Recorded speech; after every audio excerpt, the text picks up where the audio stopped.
Croeso Sianel Blaid Llwyd.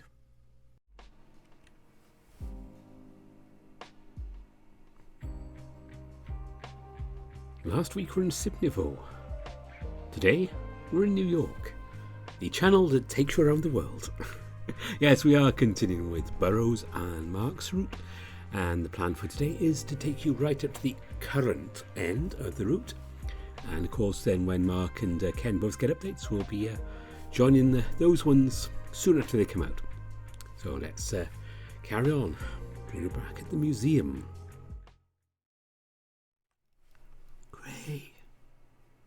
Gray. Someone calls out to me through the darkness. My body is numb, unresponsive. You're so close, Gray. Don't give up. Wait, that voice. Simone? Energy is fading. Come find me in the yellow room. Simone, are you here? What the hell is... Something metal clatters the ground next to me and I jolt awake. Huh? It takes a second for my eyes to focus, but I see an axe. Get away from Gray. I'm telling you, I'm not a threat. I look up to see Mark brandishing his bat. The other person is holding it between their palms, as if they grabbed it mid-swing. Wait, is that Ollie? Mark, stop! Eh? The owl gasped and I stumbled to my feet, still feeling faint. Are you all right, lad? Mark pulls the bat free, holding it high above his head. Explain yourself, now. Don't do it. It's the one I told you about from yesterday. Who? The one who helped me and Simone escape the sewer? Oh, him. He sighs, ceasing his attack. Was he actually looking forward to a fight? You didn't tell me he was a pretty boy. Pardon? Relax, he had no way of knowing we were in here. To be fair, he cut the door down with an axe. I mouth a what at Ollie, and he just shrugs. Regardless, time is of the essence if we want to find the girl. The girl? Oh no. Simone's here too. He nods and my heart sinks. I should never have left her in this guy's care. I'm sorry to report as much. She was fine when we turned in for the night, but when I awoke... He gestures behind him. I was alone in this nightmarish building. I've been searching for ever since, but I have little to go on. I understand. I thought the point of the game was to challenge Gray and I. Why include you two? Oleander cocks his head in confusion. What are you talking about? It's what Virgil's doing, just like what happened to us yesterday. I guess we're the main players if he brought you two back. Mark opens his mouth but stops himself, looking downward. Well, this ain't right. Huh? He takes off his glasses and rubs his tired eyes. Innocent people are getting caught up in my mess. I can't have that weight on my conscience. Besides, she's important to you, isn't she? Mark. I nod and we all gather our things, ready to continue exploring. Mark starts moving the blockade away from the door opposite of us and I take a moment to catch up with Ollie. I wish I could say glad to see you, but given the circumstances... He chuckles, playfully tapping his axe against his palm. Oh, no worries, I'm plenty capable. Must be. You barely have a scratch on you. He shrugs, eyes lowered. And what about you, Gray? It might be a good idea to share information. I look over to Mark, who's shaking his head no. What, do you still not trust me? I'm sorry. We have to keep our cards close to our chest for now. He sighs but nods in agreement. Hopefully you'll change your tune once this is all over. Simone's spoken quite kindly of you, even after you abandoned her. Don't be so dramatic. She walked out on me. You didn't give her much of a choice. I would have done the same. She still cares about you, lad. Hey, come on, the way's clear. I push past the bulky owl and catch up with Mark. I have no reason to believe anything he says. We can't waste any more time. Let's go, Ollie. Oleander. What the hell does he think he is? Tell me what my friend thinks of me. Simone put herself in danger every step of the way. I came here alone to try and make things right. I asked her not to look for me in the note. Are they hooking up? She's spilling all of our secrets to this total stranger? I have to know. Mark gestures to me to move in closer so we can talk in private. Well, don't trust that bird. Don't say anything important around him. Right. And if worst comes to worst. He swipes a finger across his neck. Well, let's hope it doesn't come to that. No promises. Can't stay awake. Sim? You see her? Shh. Don't you hear her voice? Please, hurry. Her voice sounds so clear, as if you're here in the room with us. My hearing is impeccable, lad. I don't hear her at all. Has this happened before? I shake my head. No, I heard her while I was asleep, but that could have just been a dream. It might just be in my head, but it's definitely her voice. Her and that other person.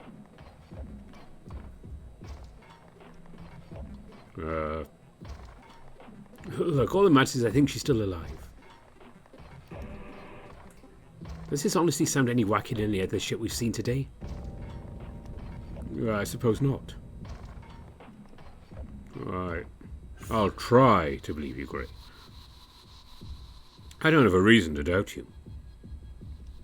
He smiles and I squeeze his shoulder. I'll prove those doctors wrong. Maybe Grandma wasn't a loon after all. Then we'll follow your lead. I nod and try to single out where her voice is the strongest, though all I can hear now is her slow breathing. Whatever she's using to contact me must be putting a drain on her. I don't think she's ever used her gift this way before. Practically sounds like she's breathed in my ear, and I turn a corner only to find a dead end. Rats. You really should think about how you use that word. Don't your kind eat them, Owlboy? This is why I don't take jobs this far back anymore. Eh? Speak up. That is nothing, or are those ridiculous ears just for show? Why, you... Can you two knock it off? I'm trying to listen. They apologize and finally shut up. These two are going to be an issue.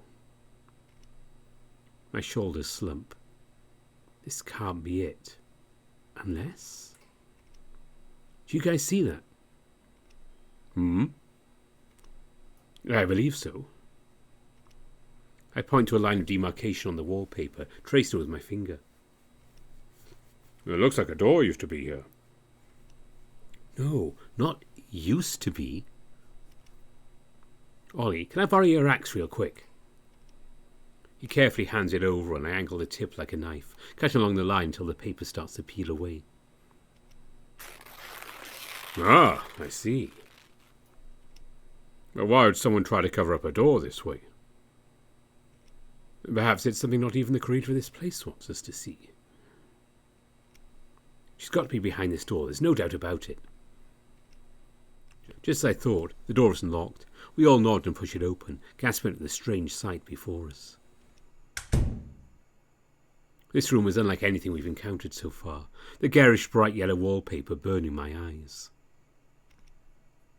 The space looks unfinished, with no panelling covering the ceiling and exposed wiring hanging down from the lights. What the fuck? Be prepared for anything. Yeah. Nothing feels out of the ordinary yet, though the constant buzzing coming from the flickering lights is grating. The room is nothing more than a hallway with 8 doors on either side. Nothing in particular stands out about any of them. Where do we even begin? Or should we split up? Ollie looks at me expectantly and I choke on my spit. No, that's way too risky. Power in numbers. You're correct. Ray, can you hear a voice coming from any of the doors? I walk to the centre of the room and listen intently. Nothing. I don't hear her anymore. Shit, did she pass out? Well, let us hope, considering the other possibilities. We have nothing to go on, so let's just pick a door already. Yeah, you're right. I close my eyes and spin around with my finger pointed outward. And stop! I open my eyes. I'm pointing the door closest to Oleander. And through there we shall go. He opens the door with following inside. Oh, god damn it. We collectively sigh as we walk into an identical room. What is this, Scooby-Doo? Scooby-Who? Yeah, what? Anyway. I would wager we chose the wrong door. Or was this a trick and it really is a different room? Yeah, let's test it out. He backs out and stands in the middle of the previous room. We'll open the same door in there. Okay. I comply and see an endless row of the three of us stretching into infinity. Ah! Oleander slams it shut and pulls me back when my brain explodes. I knew it. He jogs over to us, chipper that he guessed correctly. So the wrong doors lead back to where we started. How bothersome. Just don't make me do that again. Oh, sorry, sport. Alright, let's keep at it then. We keep trying doors, going clockwise from the left side. The next three are all duds, and we move on to the right side. Hey, what if none of these work? I didn't think of that. Is this just here to waste our time? No, you can't think that way. He gently pushes me away with a feathery arm. Ollie? Sorry, but could you two do me a favour and leave the room for a moment? I need to try something alone. You have to be kidding. Please. This might be the only way. I swallow my pride and tug on Mark's arm. Let him at least try to help. We leave and close the door behind us. A bit further, please. You're really trying me. Come on. For Simone. He rolls his eyes when we walk to the end of the hallway. We don't hear another peep out of Ollie, so it must be an adequate distance. And now we wait. I could tell he caught on that I was suspicious of him. If he chose to find the exit without us, I wouldn't put it past him. As long as he keeps Simone safe. Maybe he's better for her, and certainly more handsome. Okay, you may come back now. I jump up and we race back to the door to find him standing in the middle of the room. What did you even do? He taps his beak, smirking at me. Your friend, they'll recall, have a very keen sense of smell. Once I get a good idea of an individual's scent, I shan't forget it. I recall Simone wearing a very distinct perfume when we first met, and I figured I could track her that way if she's unable to speak. Why didn't you just tell us that? Oh, well, I did not want to offend by suggesting your odour would get in the way. Does it? No, yes, you stink. Ouch. And reason number 2? The second reason being, I too am wearing a cologne and needed to remove my clothing to avoid the smells becoming mixed together. Oh. Well, I can happily say the sacrifice to my comfort was not in vain. Her scent is coming from beyond this door. He taps a knuckle against the one right behind him. I have so many stories to tell. That's amazing. I give him a hug and he chuckles, patting me on the head. You can thank me after we found her. Mark grumbles behind me. Right. I jump off of him and shuffle back over to Mark's side. Didn't I tell you not to get too chummy? He did, but he kept his word. It won't happen again. Ollie clears his throat and beckons us to follow him into the next room. Miles. Not sure what to expect. I grab Mark's hand and let him lead. Miles, turn it off. This room is slightly worse for wear. The air is damp and the walls smell of mildew. A chill runs up my legs. I step onto a soggy carpet, while Mark and Ollie seem unaffected, despite being barefoot.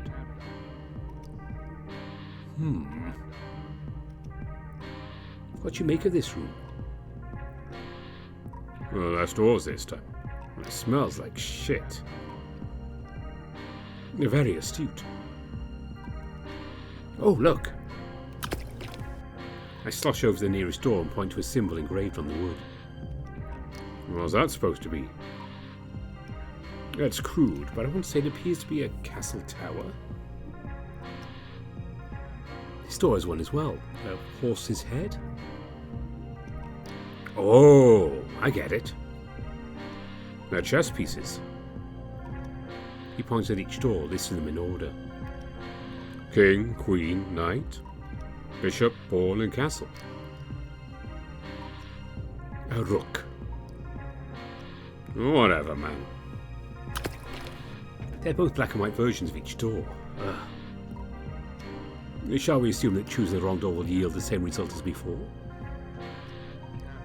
It's always possible. So I've gone from monsters to solving riddles?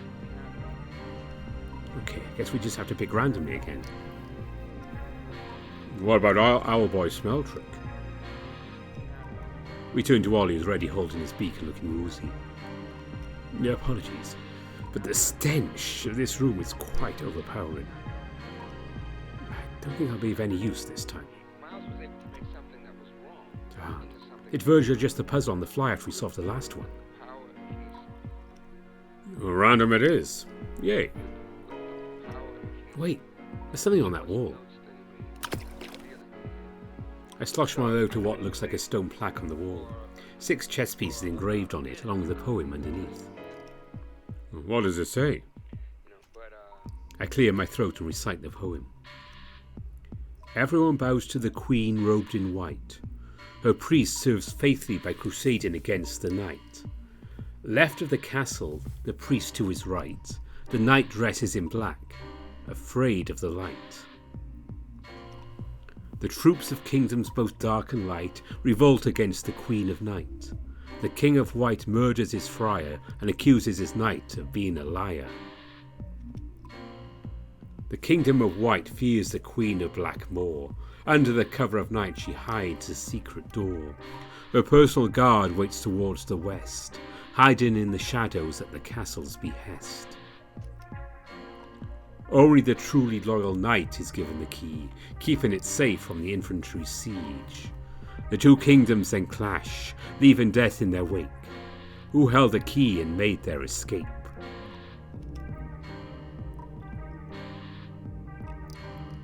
And I'm going to pause here if you want to guess.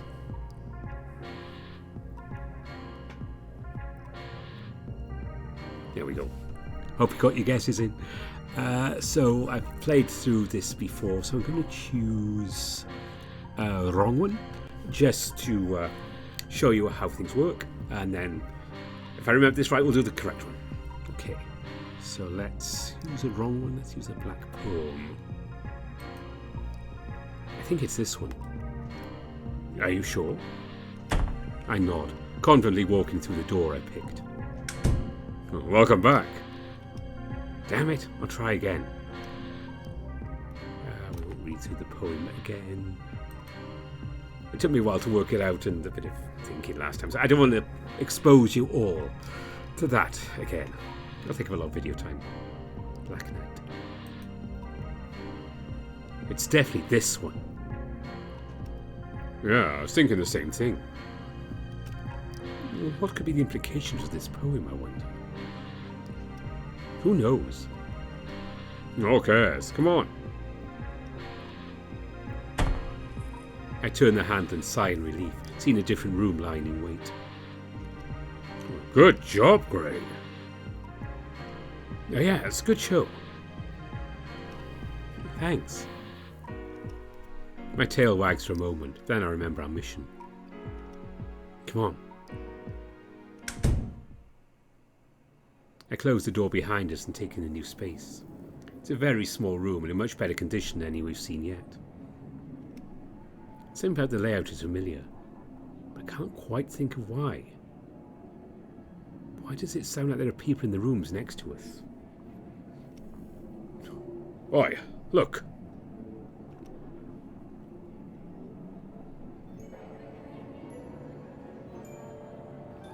Simone! She's curled up on the couch, her clothes drenched in sweat. I rush over and try to shake her awake. She's cold and clammy. Simone, it's me. We made it. Please, wake up. Wake up! Wake up! Mark pulls me back as tears run down my face. Calm down. She's still breathing. She's just unconscious. Could she have put herself into a trance or something? She never explained the details of how her gift worked. This room seems safe enough, and now we have the girl. Perhaps it would be best to rest a bit and let her awaken on her own? Yeah, you're right. She's worked hard to guide us here. She needs to recover or we can keep going. I collapse onto the floor, feeling all the stress I'd built up start to melt away. We barricade the door with the rest of the furniture in the room and we each take a corner. I should rest, but my thoughts are racing faster than I can deal with them. What comes after this? How much longer will he keep torturing us? And how much longer can we keep going without food and water? Not to mention our sanity will keep wearing down at this rate. Mark and Ollie have been at each other's throats since they met. I can't guarantee either's safety. I feel so powerless. If I can understand how that magic trick in the elevator worked. Maybe I could use it to protect us, or... Oh! I grab the pebble out of my pocket and set it on the floor. It wobbles for a few seconds while coming to life, rolling its way towards the door. What the devil? Could you open it a crack, Ollie? I promised I'd take it to the lobby, but it seems to know the way back from here. I see. Very well. He reaches through the tangle of furniture and pulls the door open ever so slightly. The pebble makes its exit, almost seeming to stop and acknowledge Ollie before rolling out of sight. Somehow that's the weirdest shit I've seen yet. I don't know. I think it's kind of cute. We have very different definitions of cute. I suddenly hear a moan to my left and spin around to see Simone twitching. Sim! Yeah, finally aroused, is she? I crawl over and eagerly wait till her eyelids start to flutter. Simone, we're here. We followed your voice. Gray? She yawns and stretches her arms before flipping over, cuddling a pillow.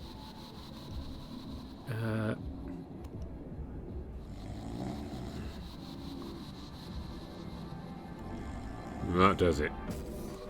Wake the fuck up! Her tail twitches and she jolts awake, knocking me in the chin with her elbow. Oh fuck, that's right, we're in this place again. How? Simone, are you alright? He pushes past me to sit next to her as she comes to. Oh, Ollie, I'm glad you're okay. Oh, you scared me half to death. What happened, dear? Dear? They seem awfully close. Gray! Oh, thank God you're able to find this place. So is this that Mark person you were telling me about? Well, nice to finally meet you, Mum. No need formalities. Just Simone is fine. She furrows her brow, examining him intensely. Sim? I guess I kind of get it. A little too old for my taste. Excuse me? Yeah. Now's not the time, Sim. Sorry I couldn't help you more, but something here is suppressing that power. Power? Can someone please explain something for once? She hesitates, face going flush as she looks away from us. It's all right, lass. We've seen enough queries to last a lifetime tonight. Whatever you have to say, say it. All right. So, basically... I give her a thumbs up and she cracks a smile. Ever since I was a little girl, I've been able to hear what people are thinking. Not front sentences or anything, but I get a general sense of their wants and desires. They have a crush on someone, their fears, that sort of thing. It was scary, you know? You know what people think about you, especially the people you trust.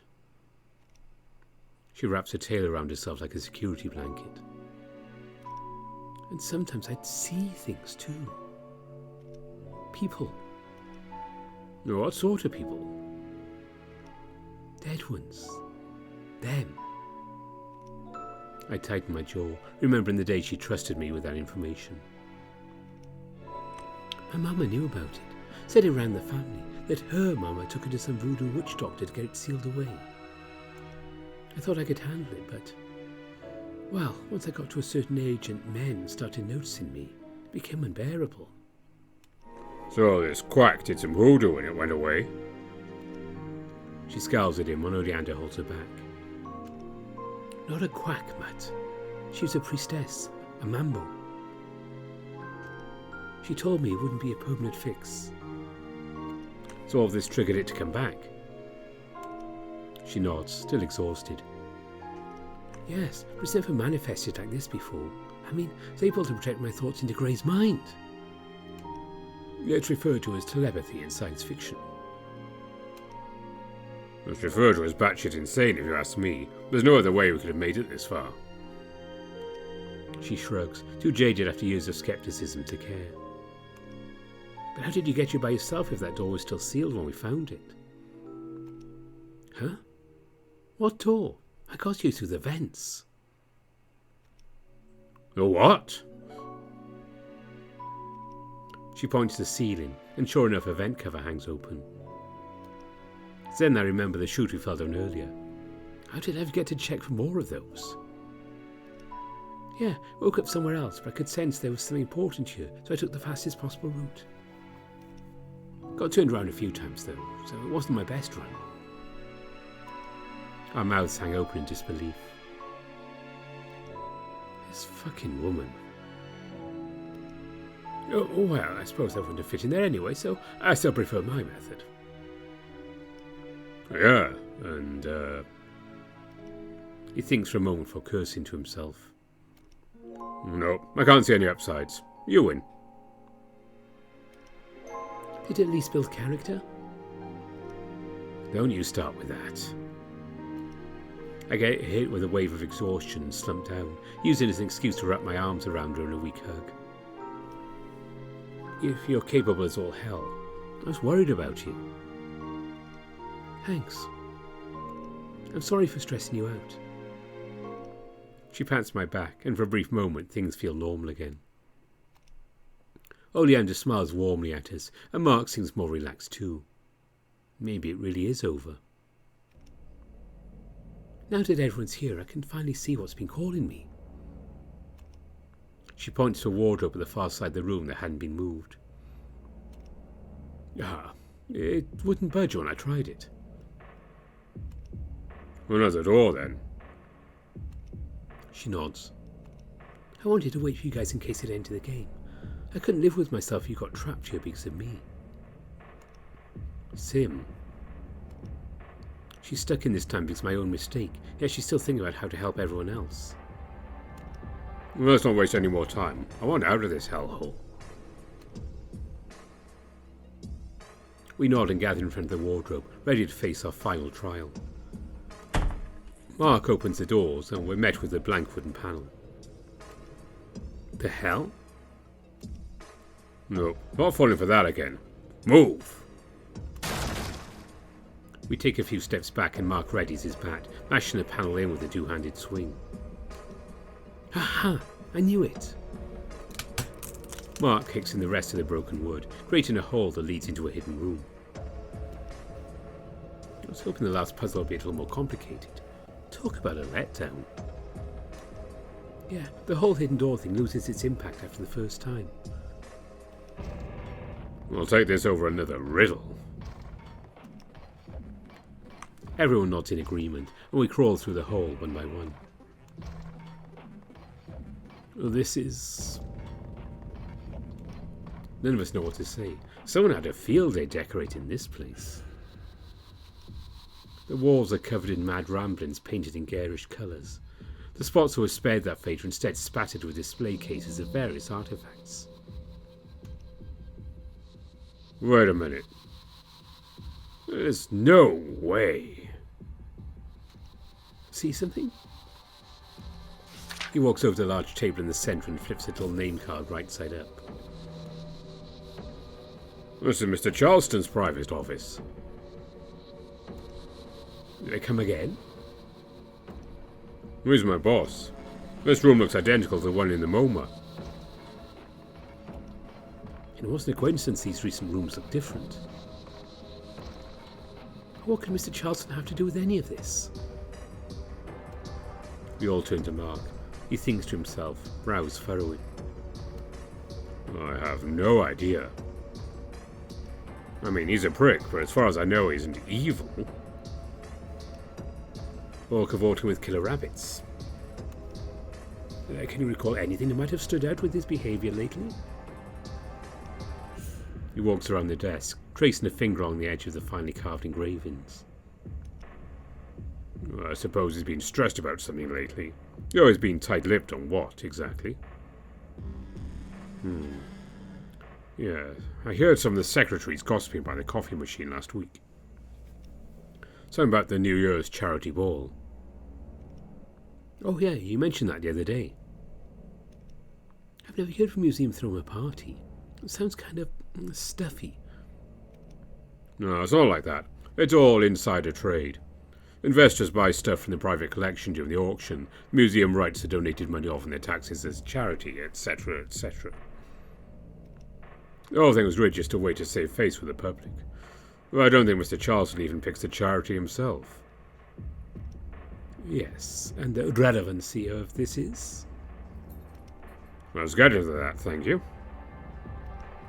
He stops and admires the big leather chair at the end of the room, frowning at how it had been defaced. Apparently there are some controversial pieces that ended up in the auction's roster. Controversial how? Are they obscene? No. Things that were never supposed to resurface. Collectors of certain oddities tend to keep information to themselves so they get first dibs. Well, I guess somebody doing the numbers let something slip. Uh-huh. Somebody, well, I might have nominated a piece that was on a collector's list. Mr. Charleston chewed me out over it yesterday. So this is somehow connected to that. Something meant to be hidden away. I think back to those strange paintings of Mark's life we'd encountered. Well, it's funny. Even though we made it to the bottom floor, there are greater depths awaiting us. He chuckles to himself, his eyes growing duller. Now, Rowan, let's search it through for any clues. Anything that looks like it could be related to the piece in question. All right. Mark, what did it look like? It was a schematic blueprint. What? A series of designs that show the insides of machinery. Think of it like assembly instructions. Saw plenty of those growing up. This should be easy. I say that, this place is littered with all kinds of shiny baubles. I know he's the head of a museum, but surely it's illegal to hoard this many works of art in one office. We all pick a spot and start searching. Ollie combs through every folder and document in the filing cabinets. Mark searches the desk, and Simone examines the strange writing that covers everything in sight. That leaves me with the task of going over the display cases. Every single display case. The longer I stare, the more intimidating this task feels. Why did I volunteer for this position? Maybe we should see what the others have found so far.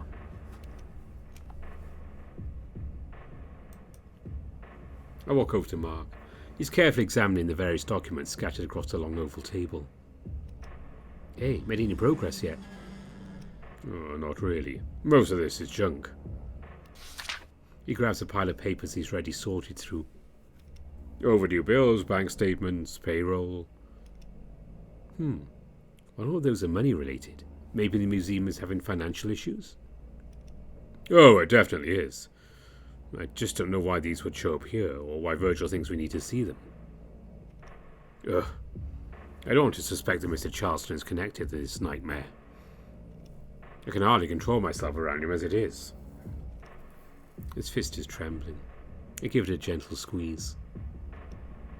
Take a deep breath. He sighs and breathes in and out a few times. Thanks. It's nothing. We're too close to the end. Let's give it our all. Right. His eyes stop on a particular document buried under a pile of bills. Interesting. This is a ledger of the items at the charity ball. A few of these are circled in red ink. What's so weird about that? You will know it, being from the past. When you make a photocopy of red ink, it appears black. So basically an inferior duplication of the original document? He nods, scanning over the paper. Right. Anyone who looked at a copy of this would be none the wiser. Whoever made this must have used red to signify something important about these items. It's the schematic you mentioned, circled. Yeah, along with a few other innocuous items. Seriously, what do any of these have in common? A schematic, brass plates from someone in Europe, an old wooden chest. Maybe it'll all come into focus once we find that blueprint. Wasn't that your job? I laugh awkwardly, getting the hint. Yeah, I'll get back to it now. Oh, good luck, sugar. I walk over to Sim. She's tracing on one of the brightly coloured words strewn across the wall like graffiti. Hey, find anything yet? She shakes her head, pointing at the legible text. Hell no, I haven't. I mean, look at this. Yeah, it's... The typeface is all style and no substance, not to mention inconsistent sizing. Don't even get me started on the kerning. Uh-huh. So whoever wrote this isn't concerned with aesthetics. What else? Well, all of Albania understand doesn't really make sense either. She points to a few different sections, some even stretching onto the ceiling. Don't let them find it. All mine. Ha ha ha ha ha ha. Seriously, someone just wrote ha ha ha ha ha like it was a cool thing to do. That's pretty embarrassing. Did we stumble into the twisted mind for 13-year-old or something? I hope not, because I definitely had to pee a few times. I don't like peeping toms. Ugh, I didn't consider that. At the very least, I know one person's watching. Anyway, all I can take away from this is that whoever wrote this is trying to hide something from the world. Like the schematics. I don't think the average person would be concerned with something like that. Something worse, then. She nods. Yeah, something scandalous that the public would notice. There's been a palpable sense of paranoia in the air ever since we entered this room. That isn't entirely impossible. Anyway, don't you have a job to do? Like the most important job? I sigh and nod, thinking back to the mess of shelves in the corner. That's a good boy.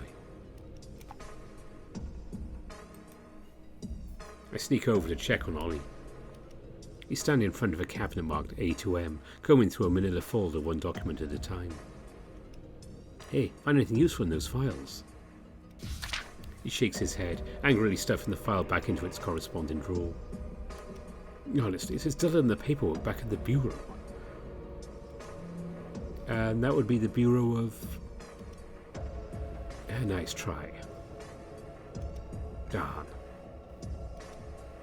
I appreciate how fastidious these clerks are, but I doubt information this mundane ever needs to see the light of day again. Ouch. I'm sure there's something of use in there. Even if there is, it would take several lifetimes to sort through it all. I can think of enough better uses of my time to fill a book. As he says that, my eyes drift over the accordion folder labelled B. Huh. Can you pull that one out for me? Oh, indeed. He plugs it out of the cabinet like a used tissue and drops it in my hands. Oh, what do you think you'll find in there, lad? Dunno. Sometimes I just see patterns in things after hearing certain words. Book, bee, etc. Ah, I believe that's referred to as apophenia. This guy really is a living encyclopedia, huh? Whatever it's called, it's got me where I need to be plenty of times. Even if it's just random chance, I find something. My finger stops over a name I thought I'd never see in a place like this. My old surname. None of this is random. What makes you say that? Remember, we're in a game designed by Virgil. Every set piece has been purposely created for us to explore. I pull out a blurry photo of someone taken without their knowledge. And for some reason, Mark's boss has a photo of my father filed away. Huh? My word. I thought you went through these already. I might have skimmed. Ollie. Oleander. I don't assume every possum I see is related to you, Gray. I see why Mark didn't trust this guy. He knows a lot more than he's letting on. Well, now that you've done my job for me, you sure have enough time to finish your original task. I tried to think of a rebuttal, but I got nothing. Good luck, lad. We're almost at the finish line. I sigh and return to my original mission, facing a wall of expensive tchotchkes with a reignited sense of vigour. Most of them are small objects or sculptures from ancient cultures. Golden cups, intricate jewellery, even some suggestive-looking etchings. The early man sure was obsessed with sex. Guess not much has changed. The minutes fly by and I barely made any progress. I guess I'd just be focusing on anything that could be a schematic. But the sheer density of material here makes it hard to not get distracted. I let my vision blur and scan for anything that isn't shiny. Huh? Is that it? Did you find something, lad? I reach to a cluster of objects and just barely grab what feels like a thin sheet of glass. I think so. He holds my waist to keep me steady as I carefully slide my arm out. What's going on? Why is he holding all tender like? Mark, what now? There. I pull it free and examine whatever this weird object is. The material looks like transparent glass, but isn't quite weighty enough. Brightly coloured diagrams are suspended in between, seemingly part of a larger schematic. Is that what we were looking for? It's smaller than I was expecting. No, this isn't the whole thing. But it's strange. How so? Normally a blueprint's on dark paper, or at very least designed to be as legible as possible. But this is useless as it is.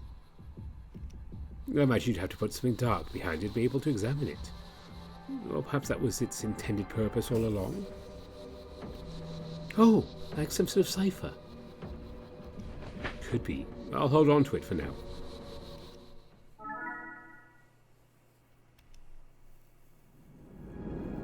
Suddenly the room becomes enveloped in wisps of black smoke. Guys? Something is happening. This is it. Hold steady. Ray, are you? His voice gets drowned out. A sensation of falling to nothingness overcomes me. I feel myself pass through the floor below and slowly emerge head first, my centre of gravity shifting bit by bit. And then it's over.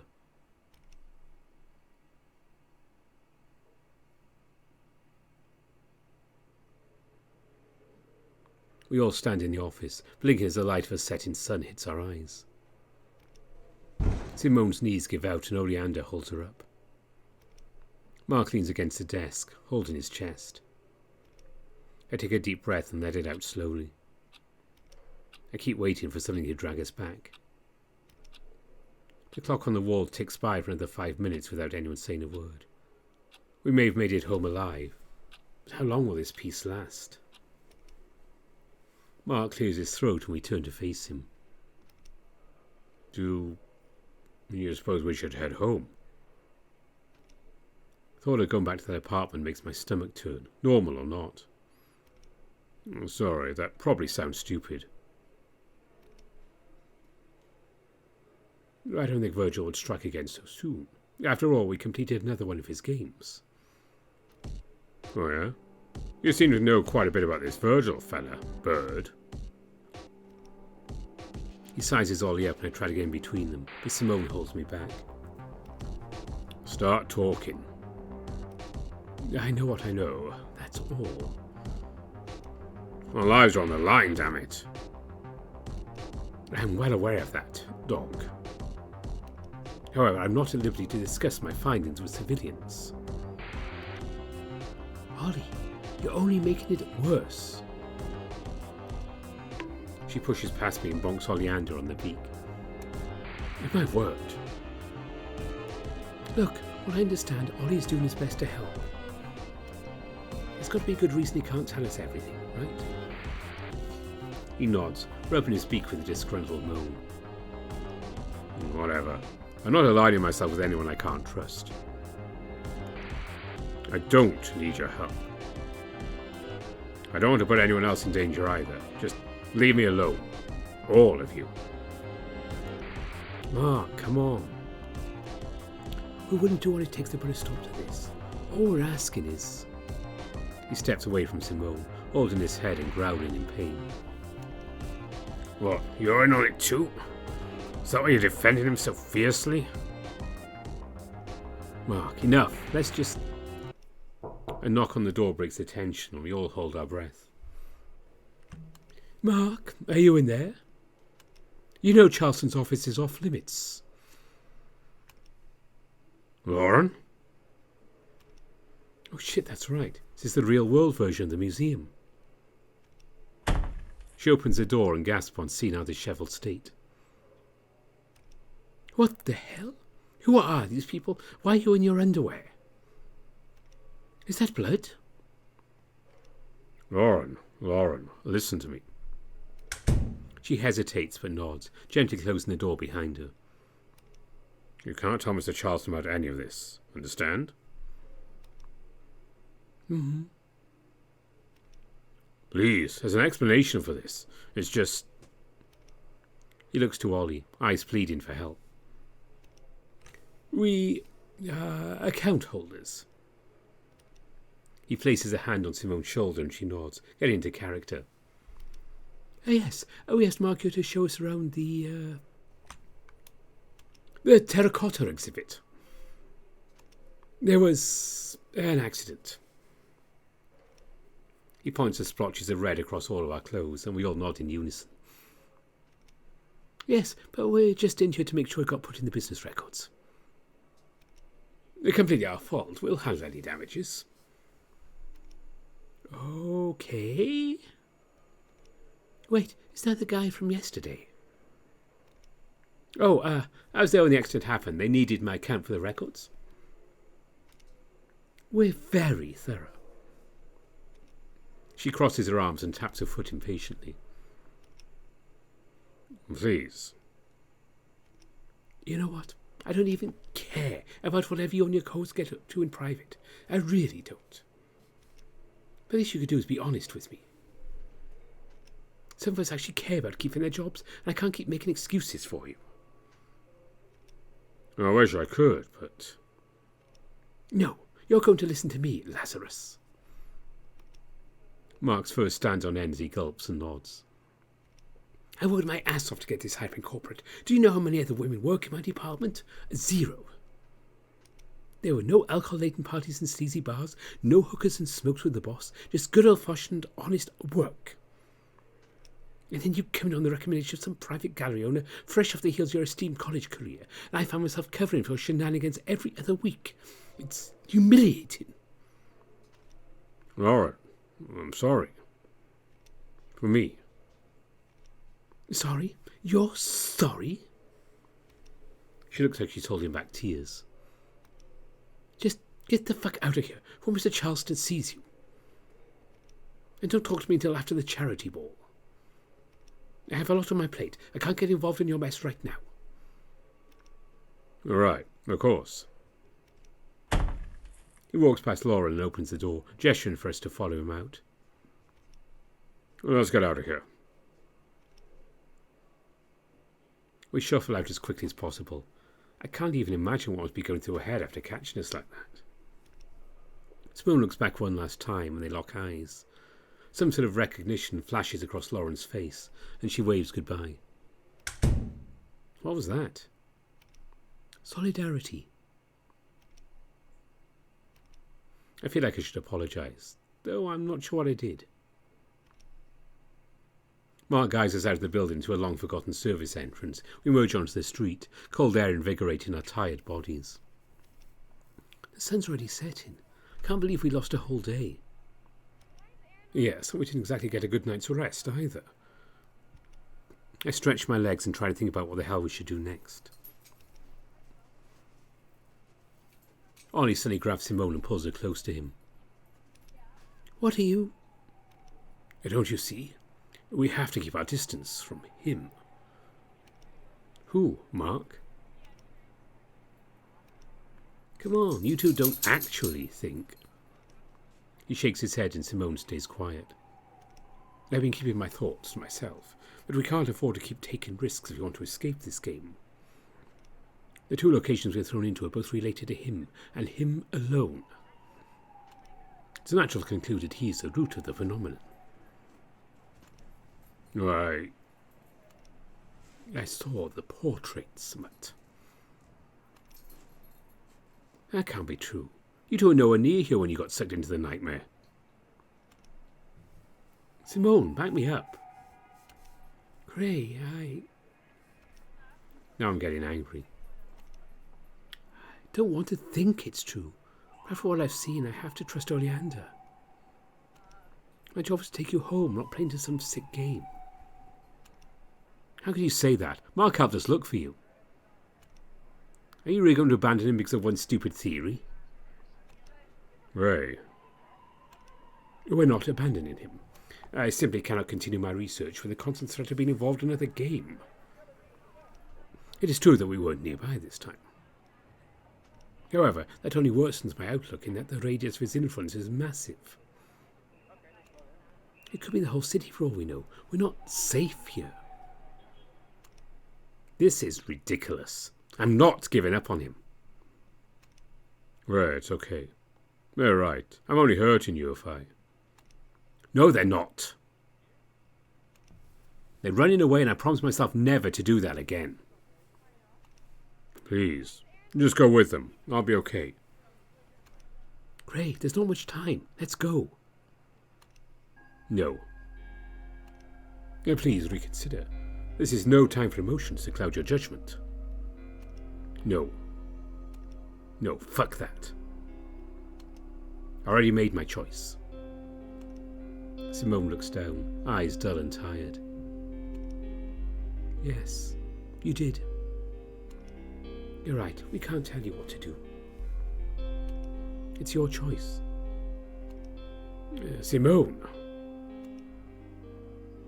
She pulls his hand off his shoulder and starts walking away from us. Whatever you two end up doing, remember we're only trying to help. We all have the same goal. She turns around, smiling wide. It's your life, and I'm just meddling like I always do. I'm really the worst, huh? Sim.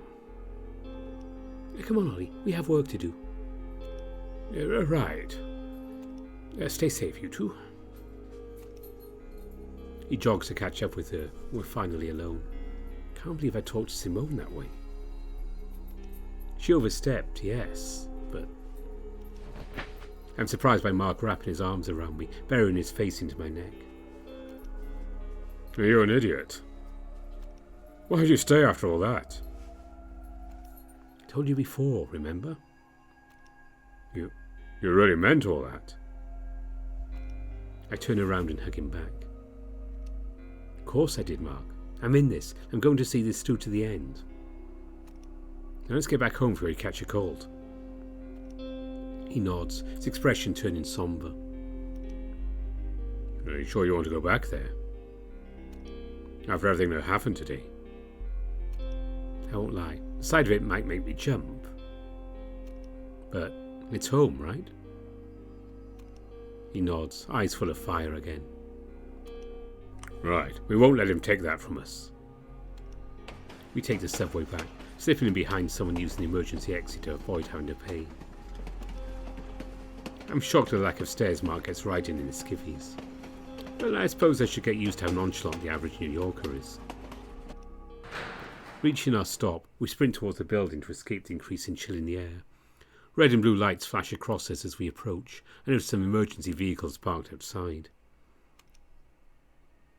What the hell happened? We round one of the trucks and see an emergency medical crew burst through the building's front doors, pushing a gurney with a bloody body tied to it. Make way! Move, move, move! We jump back as the ramp falls down from the truck. The gurney stops in front of us, they ready some equipment, and my heart stops. It's Harold. Damn it. I don't like this. I really don't like this. He darts inside and heads to the front desk, tapping his foot as he waits for someone to notice him. A Fox finishes talking to some of the medics and he finally notices us, rushing back to his station. Marcus! Man, you picked a good night to be out on the town. He gives Mark a once-over, shooting him a thumbs up before opening his sign-in book. Is that your shirt? Too much blow? What happened to Harold? Oh, Mr. Turner? Poor guy, I'm still not sure. I heard a couple of the doctors talking. Sounded like someone broke into his apartment and went crazy with a knife. Can you believe it? Hope he makes it. There's a long list of folks waiting on that apartment to be happy to hear he croaked. Twisted world, I tell ya. Yeah. He signs us in and we wait for the elevator. I nearly jump when the doors open, expecting the worst when I see the familiar interior. It's all right, sugar. We're safe. Right. I slumped against the wall and tried to process what just happened, how I could prevent it if I weren't such a coward. Shit. So he really... His knees get weak and I hold him steady. I'm close to keeling over myself. I assumed everything in that world was fake. If I'd known, I could have... It's too dangerous. But still, how could a ghost hurt a living person? He rubs a finger across my bandaged arm and I gulp, pressing the button of the top floor to get us to safety as quickly as possible. Also, what was that about? Huh? I thumbs him up. Oh, let's just say it's the first time I've come home high and dry without all my bearings. And covered in blood? Oh, New York, kid. Those downtown boys really know how to party. He wraps an arm around my waist and pulls me close. Who needs that anymore when I have you? Mark. Like magic, I'm under his spell again. We trudge into the apartment and strip, dressing each other's wounds as best we can. He still second-guesses every door. Who can blame him? He suggests getting a hotel room instead, but I assure him it's fine. Maybe that's selfish. I'm more used to this kind of terror than he is. All the pain of the day gets washed away in the shower. All the words we confessed under stress are validated by his gentle touch and his caring lips. He's careful not to wet my bandages, promising that he'll call his doctor first thing in the morning. Every bump and scrape I received makes itself known as he helps me over to the bed.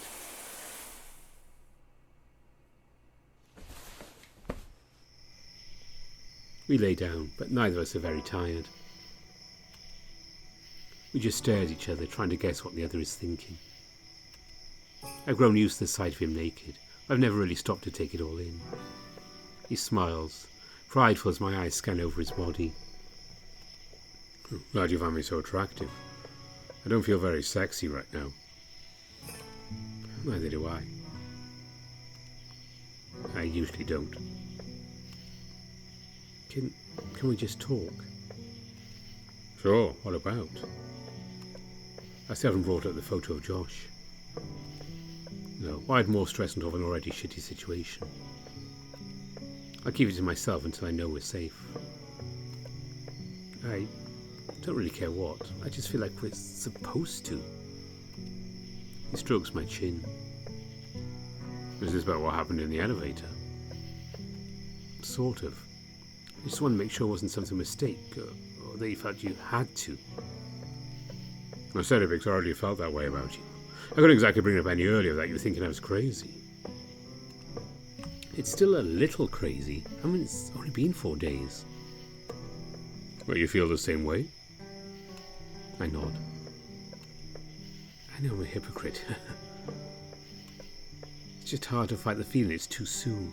Under normal circumstances, this would never have worked. It's not like you had any reason to look my way.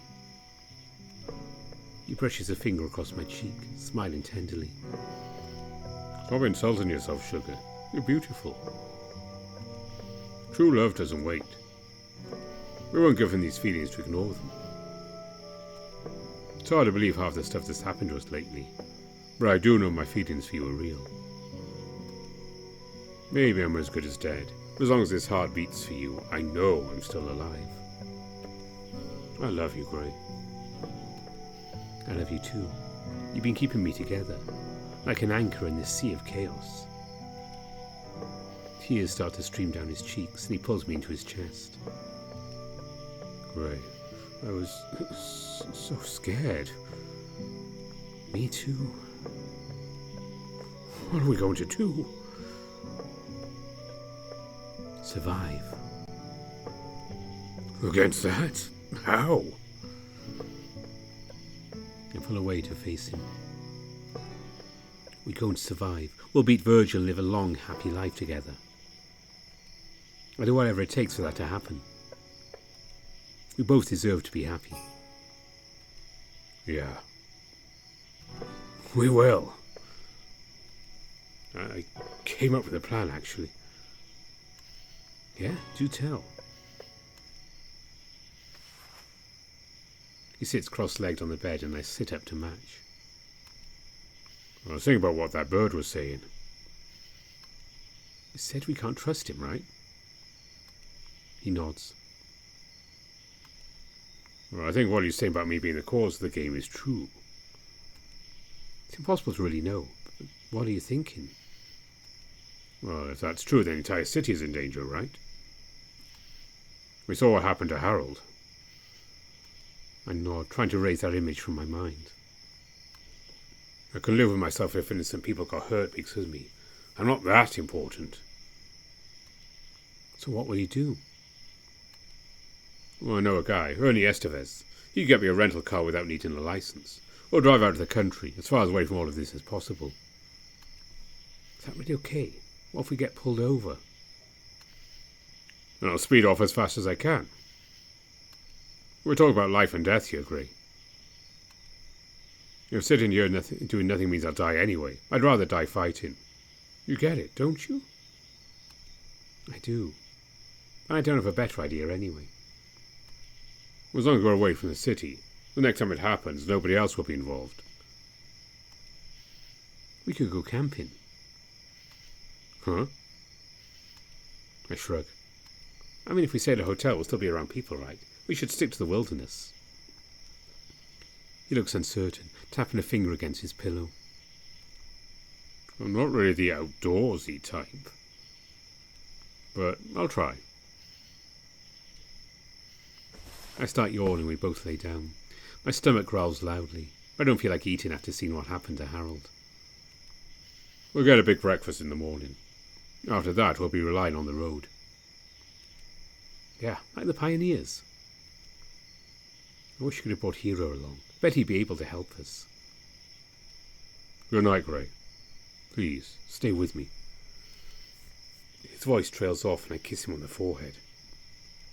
I turn off the lights and settle in, feeling myself start to fade out of consciousness. Please, let his plan work. I just want us to be happy.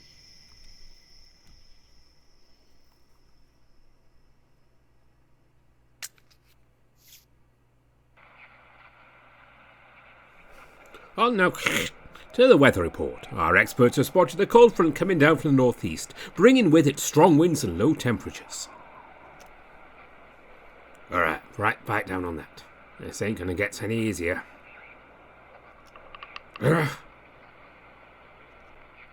any of those listening near a window, you'll likely have noticed a light flurry. Do not be fooled, however, as all the signs of an oncoming blizzard are at play. Damn it. I'd have sworn I had some cans of Spam back here. You're doing good, kid. Just need to tight clothes and we're done. Crank up those heaters, stock up on canned soup, and cancel any plans of road travel you might have had, because it's bad out there, folks. The soup? Of course, I still have some left over from the food drive. Okay, all over, see? You'll still need to keep it covered the next week or two, okay? No more roughhousing, or I'll give you such hell over the phone, you'll shatter all you had to deal with some stitches. Yes, sir. And for those of you concerned by the upcoming holiday, don't fret. Our experts are predicting clear skies and warmer weather by New Year's Day. What's his deal, anyway?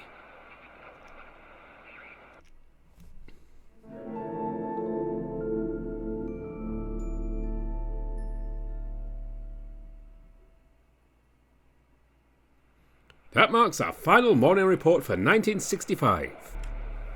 Thank you to all of... Mark slams the radio cabinet with a grunt, swiveling back around to finish whatever it is he's doing.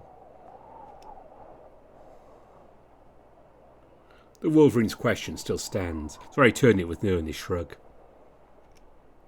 It's been like that all morning. He's probably just nervous about... everything. The trip. You know, with this storm coming and all. Well, I still think you two's are screwy for taking a road trip during the storm of the century. I ain't none of my business, pal. He extends a freshly ungloved hand, and I shake it in return.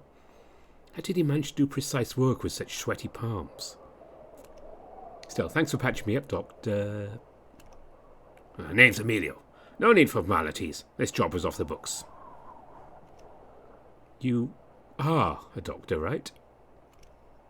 He starts collecting his supplies while humming to himself, letting my question hang in the air before answering. Oh, sometimes. I do IDs, passports too.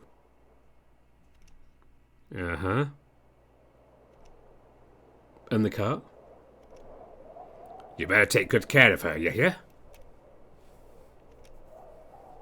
He scowls and turns to Mark, who's using his body weight to try and force an overstuffed suitcase closed. I know you're a favour, but you've got some nerve calling in this close to New Year's, mutt. It was 2 favours, if I recall correctly. And this is easily 3. Well, what do I owe you? The Wolverine taps a claw against his chin as he mulls it over. I take the opportunity to rebutton my shirt and take note of Mark's packing job. Christ, are we taking the whole apartment with us? What? I just want to be prepared in case we end up stranded. He proudly shows off his handiwork, having used some camping supplies to tie 2 bulging backpacks to a suitcase. Yeah, if you say so. I'm more concerned with being able to run if... I feel Emilio's eyes on me, and Mark gives me the signal to shut up. Forget it. Looks good. He bares his teeth in a way he must think looks like a smile and grabs his keys. Ready to go? Hold it. I've got something to say before you scram. Mark groans and crosses his arms, tapping his feet impatiently. To my surprise, Emilio turns to me and puts his hands on my shoulders. Look, Poss. I don't know what you did to end up involved with this screwball, but take my advice. Get the fuck out of Dodge before shit hits the fan. You're a good kid. You don't deserve whatever hell he's about to drag you through. Please, stop treating me like a kid. This was my choice, and I'm going to see it through until the end. What was it? Drugs? Sex?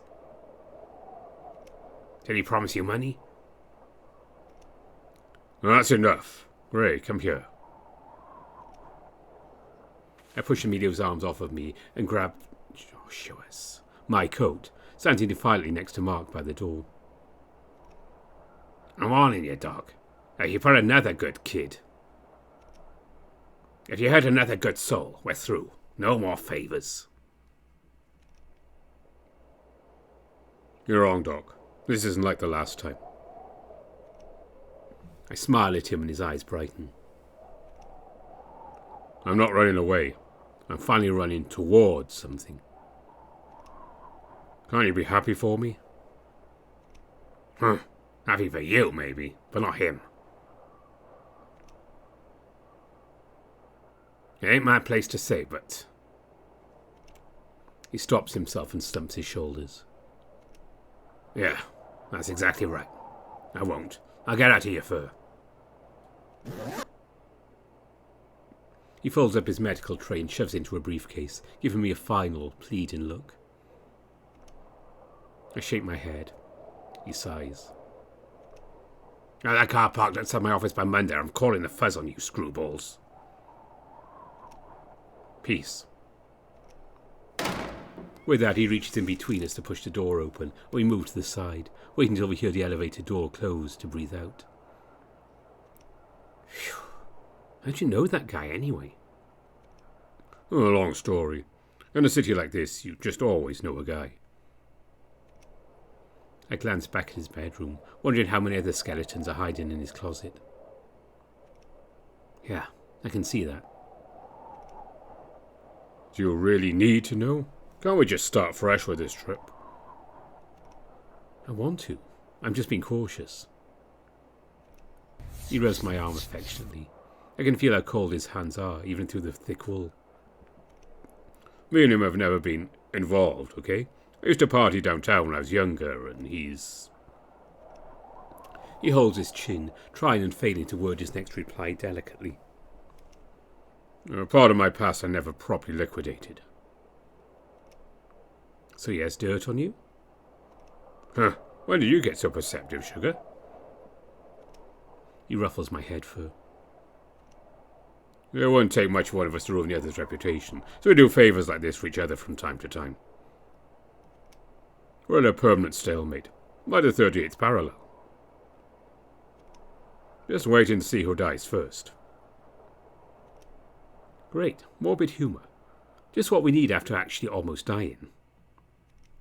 Sorry, it's a bad habit. He lights his fourth cigarette of the day as the clock strikes 10 a.m. I'll work on it on the road. Come on, let's get driving before traffic gets bad. I take a final look at the apartment I've come to both love and fear as he hauls our bags into the hallway. Every inch of it looks stained with blood to me now, even outside of the nightmare. Wonder how many other memories Virgil will try and take from me before we're free. My eye wanders to his open bedroom door again, zero in on that drawer.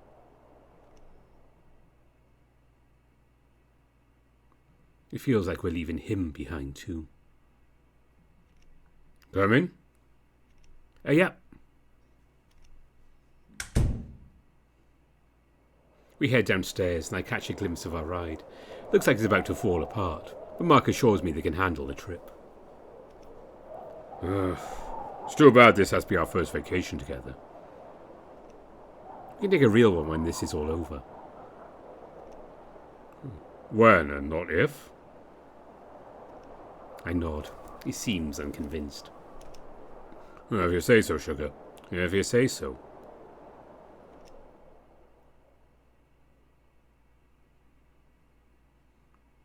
This is the worst traffic jam I've ever witnessed. Well, this isn't too bad, considering. What do you mean? We've been on the same avenue for 20 minutes now. Well, patience, Possum. Want to smoke? I wave my hand dismissively. This is the third time he's offered. Yours is enough for the both of us. Can I roll the window down? Well, if it pleases you. I turn the crank and immediately get blasted with amplified honks and shouts from the angry drivers behind us. Actually, the smoke isn't that bad. I'll deal. You're learning fast. He taps his fingers against the wheel, impulsively checking his rearview mirror every few seconds. I'm guessing this is why you don't own a car of your own? Taxis are cheap enough, and they know the city better than I do. You've have to live in here so long. He shrugs. Maybe the old me would have committed that stuff to memory, but now? I don't know. I only have the energy to focus on what really matters lately. Friends I've done anything for a decade ago are just memories now. I can barely remember their faces. His eyes dull over. I bet they remember you, though. Well, they remember that version of me, at least. A loud honk from behind jolts him back into focus. The traffic ahead is cleared up and he promptly steps on the gas. Sorry about that. You're fine. Given all that's happened lately, I can't blame you. I can't say it's been easy. You seem to be doing all right, though. Huh? I stop to assess everything we've been through. But he's right. I feel fine. Even after being exposed to non-stop misery and carnage, I don't feel unlike myself.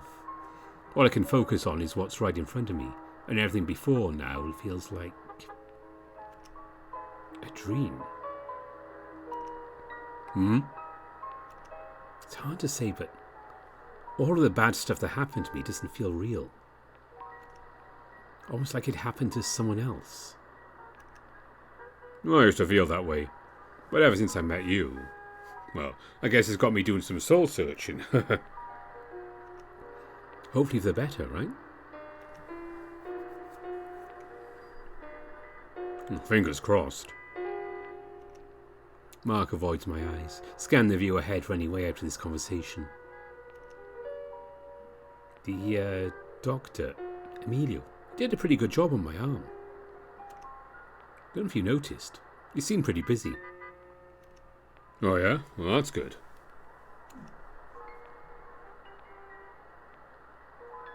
Said I have to keep it clean and wrapped up for a few weeks, but it should heal fine.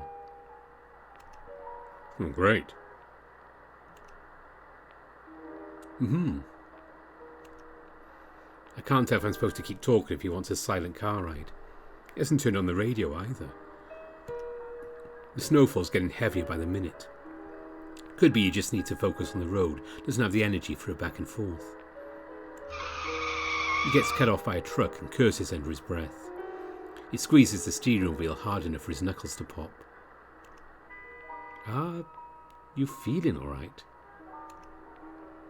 Are you seriously asking me that right now? The light turns red. Right, there's another chance to turn. Any other questions?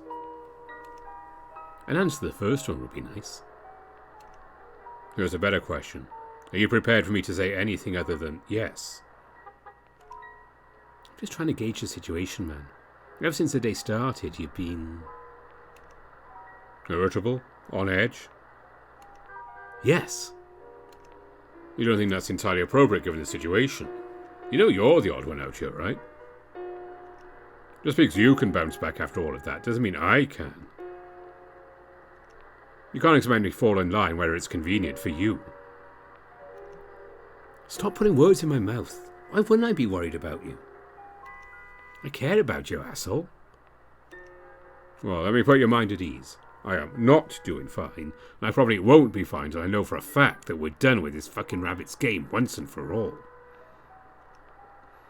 And until I put this city a good 100 or so miles behind me, I'm going to be paranoid looking over my shoulder every chance I get.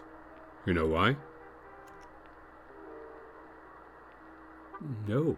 Enlighten me. Because unlike you, I have a healthy level of suspicion about the world around me. What the fuck is that supposed to mean?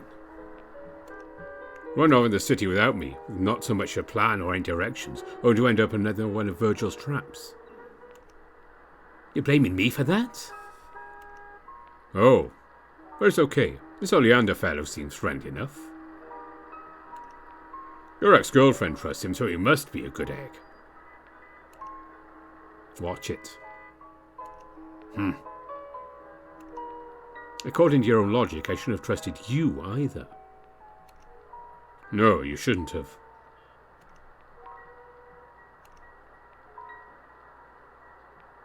Do you... Eh? I know he must blame me for getting involved in this. He has to view me as a burden by now. I'm too afraid to ask. No, never mind. I'm too hungry to keep arguing in circles like this. Food, huh?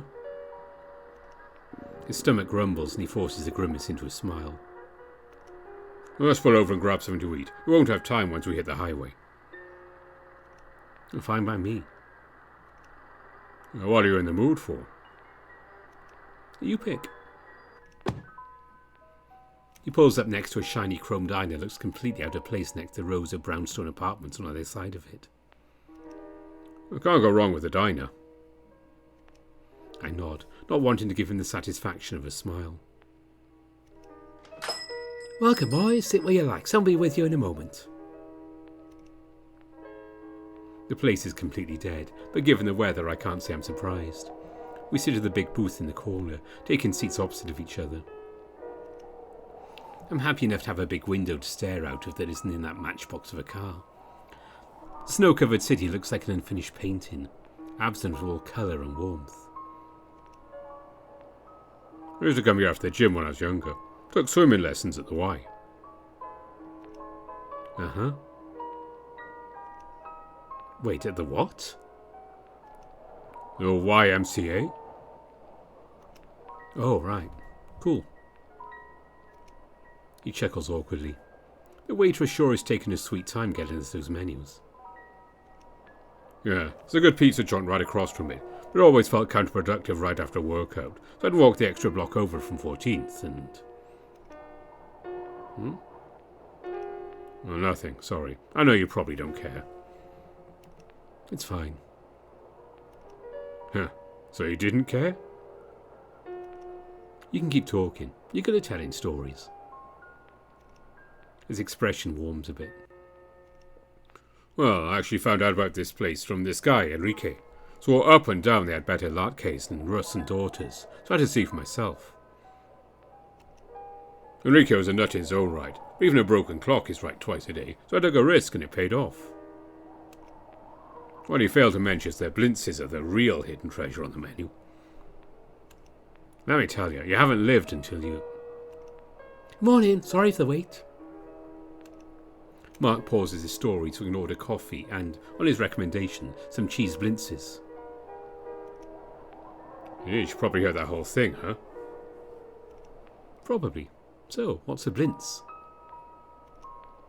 Well, it's this little Jewish pastry, kind of like an egg roll, only, sweeter. Egg roll? You've never had an egg roll? Wait, tell me what you're imagining before I explain it. Some sort of rolled up omelette? Not even close, sugar. The fur on my neck fluffs up. Even though he's called me that a few times a day, this was the first time I felt genuine. Then, what is it? An egg on a roll? Well, it's Chinese, but I have absolutely no idea what's in it other than an egg. How are they like blintzes, then? I guess they're nothing like blintzes now that I think about it. Where's this coffee working? Hello, operator? He picks up the cup and holds it to his ear, inspecting it as if it were missing an on switch. You're such a goofball. Here, see if mine's working any better. I don't think I need the boost anyway. He shrugs and happily slides my cup over to his side. Well, 0 plus 0 equals 0. Well, accept those odds if it means more coffee in my belly. Our food arrives, and I'm pleasantly surprised by these delightful little pastries. Jewish cuisine is something completely absent from my cultural palate. I spend the rest of our breakfast asking Mark about other local foods. It seems that, due to the Second World War, there was a large wave of European Jews immigrating to the US, New York in particular. Mark didn't go into details as to why, but it didn't sound like a pleasant story. Try to imagine like this glorious pan-Euro mishmash of all the best bread and pastries all in one place. Bagels and lox, bialis, rogella, babka, knishes. God, and I thought the Polish food was the best you guys had to offer. I'm really hungry again. We can make a pit stop at Henry Street if you want something for the road. The mood's changed so much in just 20 minutes. Were we really just grumpy because we hadn't eaten yet? Good as that sounds, we should get back on the road before the blizzard gets any worse. Oh, good point. He sighs and looks out the window, suddenly glum. Sorry, I didn't mean to... No, you're right. Maybe a part of me just assumed I wouldn't be coming back ever again, so I wanted one last hurrah. Of course we'll come back. New Year's Eve is tomorrow. We just have to keep you away from the city until it's safe. And when will that be, eh? I want to assure him. We both know there's no proof the game will end after the first. All I have to work with is that premonition and the clues Virgil gave us. We'll just know. Things will feel normal again. He gets up and tosses a few crumpled bills on the table. Maybe. Ready to go? I'm a little reluctant to head back out into the bitter cold. There's no point in putting it off. We'll have all the time in the world to enjoy the wonders of the city once his mess is over and done with. Thankfully, traffic lightened up while we were eating. It doesn't take long for us to leave the city limits. I see the occasional sign flash by, each bearing generic small-town names I'd never have associated with New York. The city is kind of an anomaly when you think about it. Most of New York State is like any other American town. Boring places filled with boring people. What makes the city so special? Well, I guess it just boils down to luck. How so? It just so happened to be where colonists settled. It just so happened to become a massive trade import. Important people just so happen to be born here again and again. He sighs and leans back, resting his elbow on the top corner of my seat. That's got to be bad luck, right? It sounds like all positives to me. On the surface, with great fortune comes great misery. Someone always has to suffer for someone else to profit. The colonists arriving wasn't a positive for the natives, trade wasn't a positive for slaves, and a wealthy elite aren't a positive to everyday Joe Schmoes. The way I see it, NYC is one massive boiling pot of resentment, and unless you're at the top, you're going nowhere fast. I want to argue more. I want to point out that things don't happen for no reason. Good intentions exist even in the worst of places. So, I do.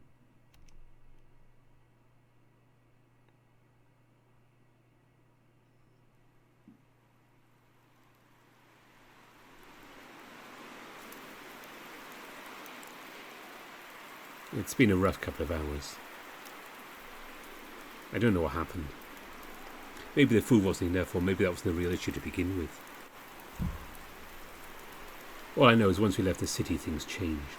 Mark's responses grew shorter, his tone colder and colder. I started to hate the sound of my own voice. I gave up arguing and let him focus on driving.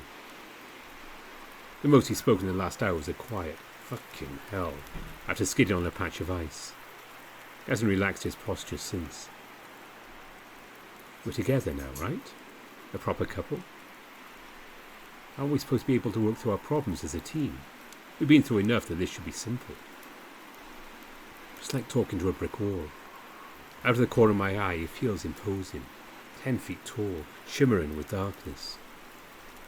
This isn't how I wanted to feel. On a second time. I thought I was doing myself a disservice by constantly comparing Mark to Etienne, but for once, my brain might actually be doing its part to protect me. Doubt is healthy. Skepticism is normal. Mark told me so himself. He's been stuck in survival mode for over 24 hours now. Of course he's beyond frustrated at the situation. As his partner, I need to at least try to put him at ease, for both our sakes. I can't rely on him for everything. So, you have been this far upstate before? Yeah. What for? A family trip. Long time ago. Oh.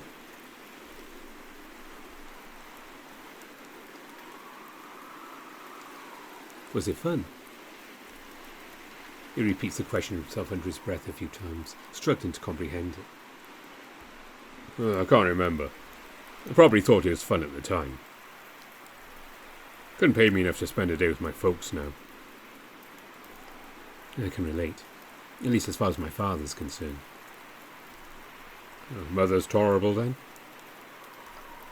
Deceased. My condolences. Don't worry about it. I've had time to get over it.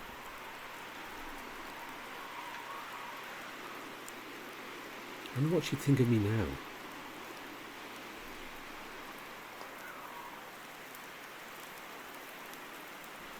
Like if she'd accept you and I being together. I feel a bit of tension release as he acknowledges his feelings for me. I didn't know I needed that. Not just that, but I can't deny being morbidly curious. If anything, she probably knew about my situation before I did. He shrugs. I couldn't care less what my parents think of me. I stopped living for them after Josh died.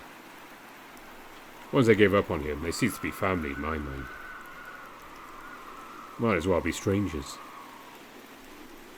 Of course. Sorry. I didn't mean to bring up any bad memories. Well, they're not good or bad. Just memories. He chuckles and shakes his head. Already saw the bad ones, remember? Against my will, mind you, but they were on full display. I cringe as I remember those 3 framed paintings. What the hell could have been behind that 3rd door? They don't change how I feel about you. Bullshit. It's not. I'm serious.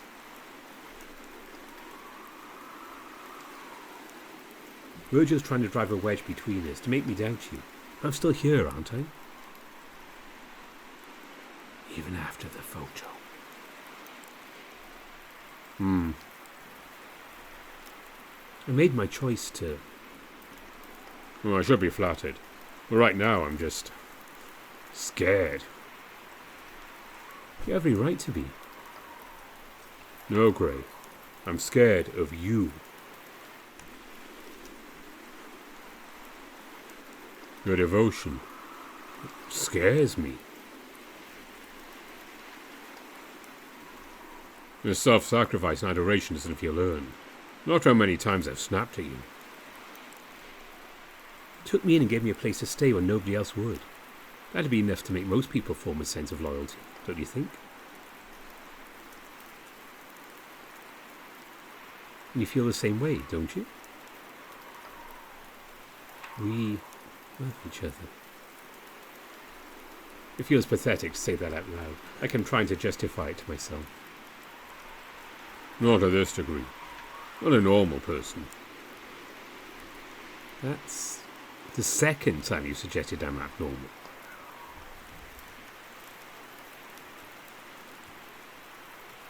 Do you not want me here? No, I do. Damn it. Well, it's coming out all wrong. Ease up on the gas pedal as the wall of snow starts pelting the car. Guess we couldn't outrun the blizzard after all. I don't know. My life before this was painful, but in an ordinary way.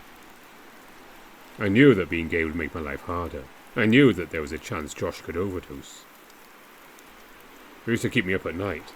Eventually I learned how to deal with it. And then you showed up, bringing all of your joy and comfort, along with a nightmare hidden in the shadows. So he does blame me. Great.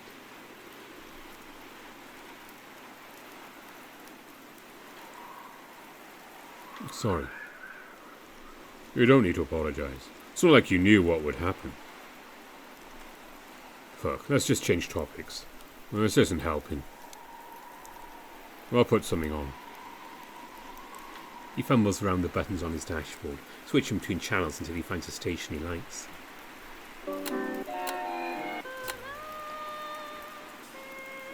This one plays oldies.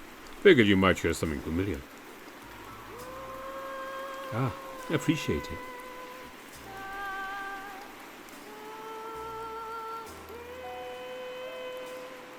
The music isn't enough to quiet my thoughts. They just grow louder to compete with the noise. He blames me. He hates me. I'm burdening him. And now he's responsible for cleaning up my mess. It takes all my self-control not to open the door and leap into oncoming traffic. It's painful just to exist. Why would he make me feel this way if he loves me? He has to know how he sounded just then, right?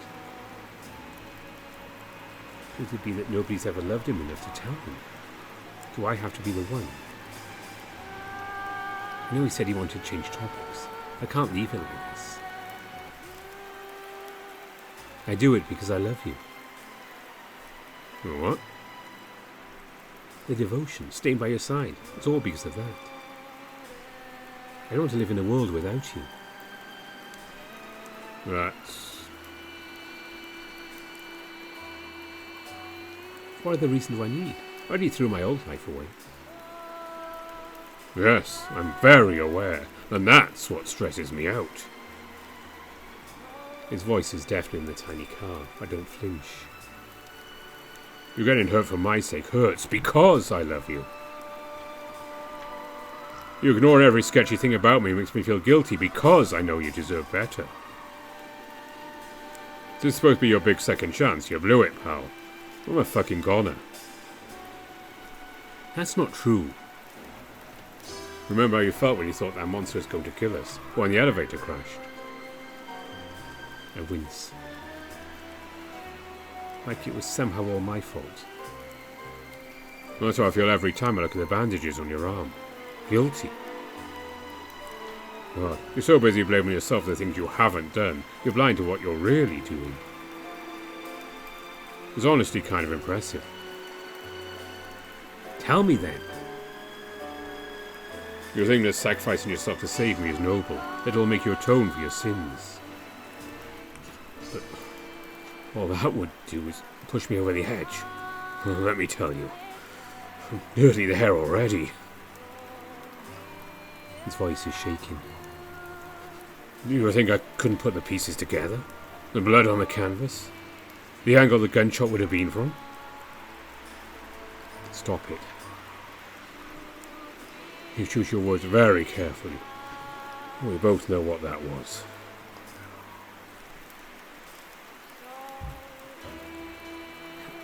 It must have been interesting to see it from the other side.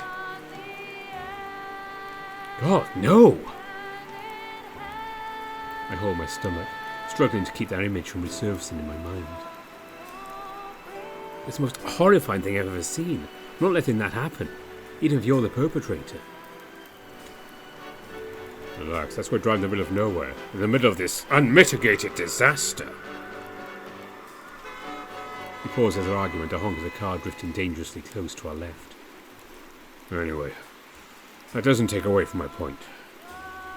I don't want you to die for me, Gray.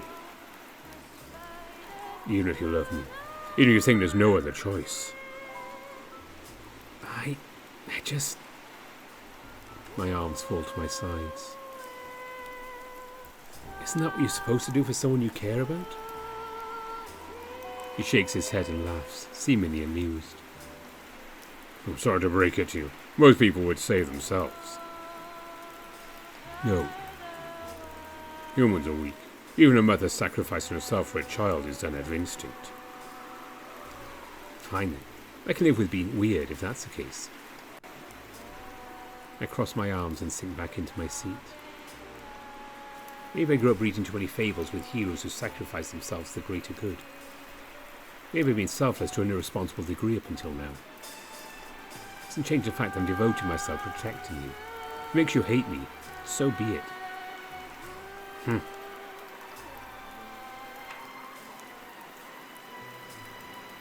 know I can never hate you. That's not fair. That's the problem. I don't know.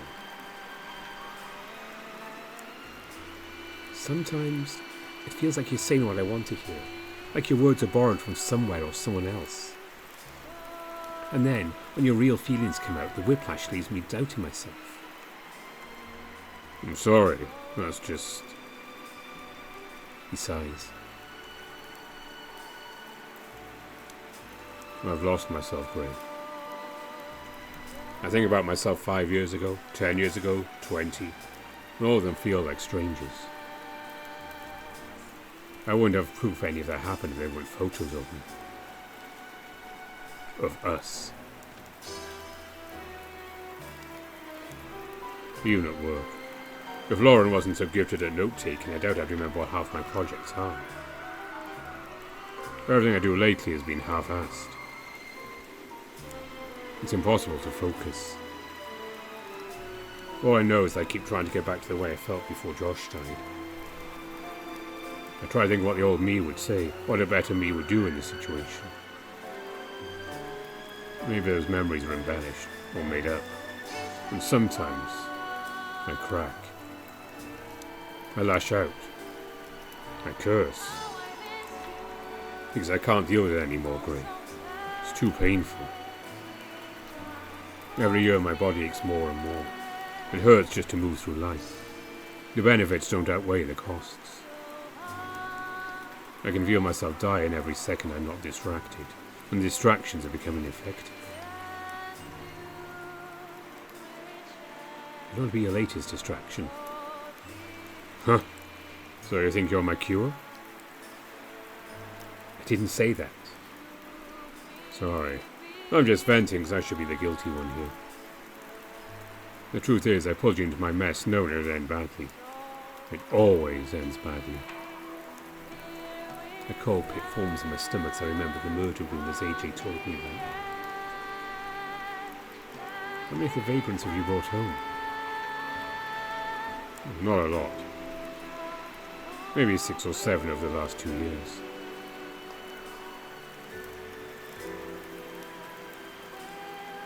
When it gets cold like it is today and I see someone who reminds me of...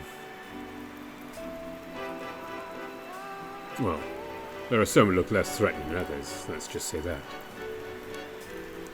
And were you as affectionate with them as you were with me? You're asking if I fucked them? I don't care about that. Ask him what you did with them when you were done with them. Where did that come from? We're getting everything off our chests, right? What happened to these men after you took them in? I gripped my pants, hoping to God I'm wrong. They left of their own accord. Things just never seem to work out. Left back to the streets. He shrugs. It's not like I kept tabs on them. They don't exactly have phones. And none of them ever tried to reconnect with you? You didn't visit old spots, see if they were still alive? No. So if I told you some of them had gone missing, what would you... What is this? What are you implying? There's no point in being coy if we're laying everything out on the table. I heard a rumour from a homeless kid in the city about a wealthy man who would... Ray. I jump at the sudden silence. What? Sorry. Couldn't concentrate any more with all that noise. He switches to a new station and holds his right arm out towards me, angling it so his sleeve falls away from his wrist. Check just under the thumb.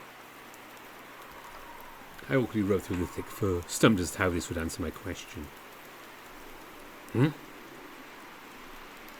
this a scar? It was from the one before you. Larger guy, some breed of hound. He pulls his hand back and places on the steering wheel, not breaking eye contact with the road. He's probably the biggest outlier of the men I brought home in the past. He's at my most desperate for affection, so ignored the signs of danger. By the time he's in my apartment, he's all over me. Didn't bother to wash up first. He shudders. Well, it was fine. Rough as it was some kind of affection. I could put up with that. And then, a knife to my throat. Told me to hand over my valuables, and his friends were waiting outside and I ratted to the cops. Mark. What was I supposed to do? I would have done whatever he asked to protect my life. Well, right on the money. And for once, this is where I'm the weirdo and you're normal. Little as I value my own life, I wasn't going to get it snuffed out by some brute, so I resisted.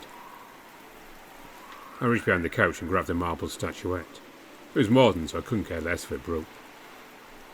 His knife caught my arm as I brought it down with his ugly fucking mug. The police wrote it off as self-defense and sent that thug straight to Rikers Island. I don't know if he ever got tried or released back to the streets. I really didn't care at the time. That day was probably the last time I felt like I mattered enough to protect. And what was the reason? He forces a laugh. It doesn't lighten the mood at all. Because he wanted my stuff. My expensive, meaningless possessions will crumble to dust in a million years. I thought, how dare this fucking ingrate lay claim to my shit? I worked hard to earn this. My stuff symbolises my value to the world. Isn't that a gas? I could attempt to kill a man over some paintings, but not to save myself. He looks expectantly at me and I force a chuckle. It's all so fucking funny. Yeah.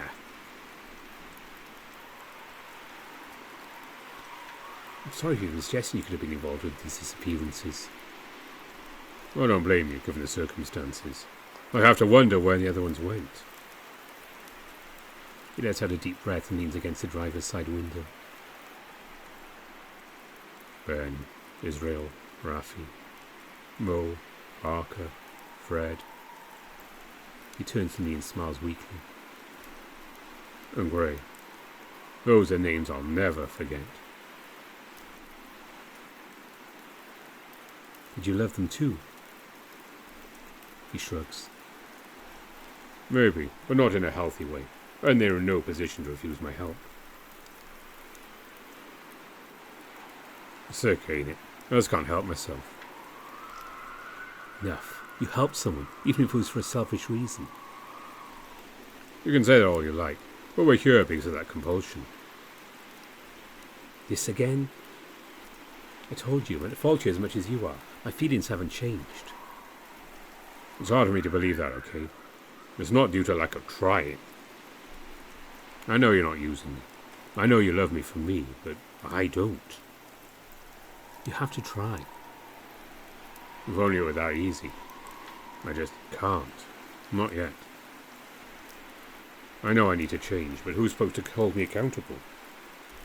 You? The masses? God? You. You'll do it because deep down you're a good person. To you? To my boss, Lauren, that owl, and your ex? I'm a monster. You're making assumptions about how other people feel. Maybe. He growls under his breath and frantically searches his coat pockets for cigarettes, briefly taking his eyes off the road. Careful. Yeah, I got it. He finds what he's looking for and plunges into the cigarette light from the dashboard. After mumbling bottoms up, he inhales deeply, holding it so long the end begins to crumble into ash. Oh. All right. He shivers for a moment before turning his steely gaze my way. You love me? Yes, so much. Why?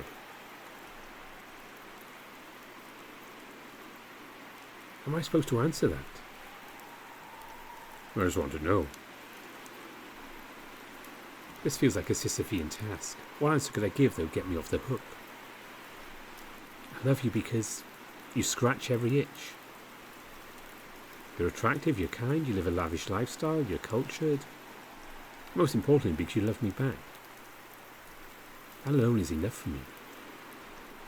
He seems unmoved. And you? He looks away, genuinely flustered. I'll tell you later. Not fair. Don't be a brat. I can't tell if he meant that in a playful way or if I'm bothering him, but I keep pressing. Come on, no secrets between lovers. I'm interrupted by him slamming a fist on the dashboard. What good is love if we're stuck running forever? Maybe. He cuts himself off. No, go on, say it. Hush. Say how you feel. Enough, Gray. Please. I need to know if we're going to keep doing this. You're my reason, okay?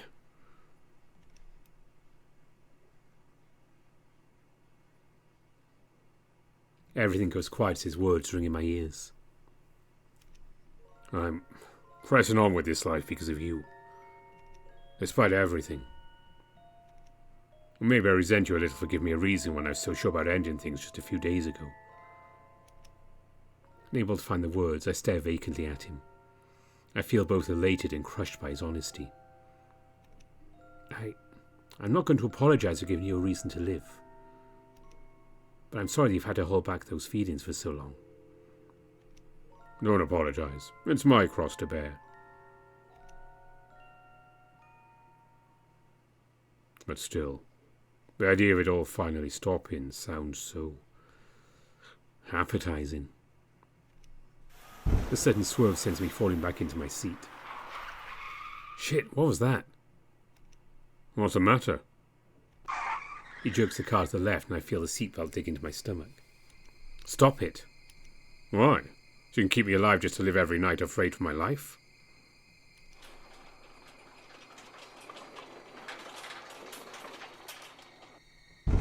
We merge lanes and the car shakes as we cross over a patch of bumpy asphalt. My life isn't worth the hassle, Gray. Yes, it is. Not to mention I'm in here too. Well, it's all a game, isn't it? He takes his hands off the wheel and floors it, sending us hurtling the endless expanse of white before us. Nothing we do matters, so this should be fine, right? You're fucking crazy. I pushed him too hard. This is my fault. I make a feeble attempt to grab hold of the wheel. The seatbelt keeps me just out of reach.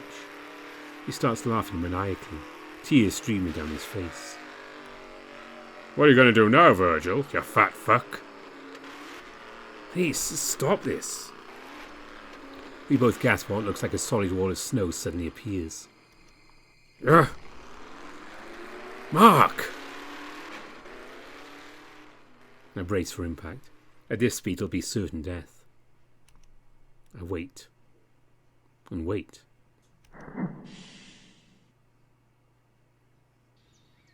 Huh? Too scared to open my eyes, I listen for any signs of life next to me. Mark's belaboured breathing is barely audible, hoarse and wheezy. We gradually lose speed until the car stops completely. Mark?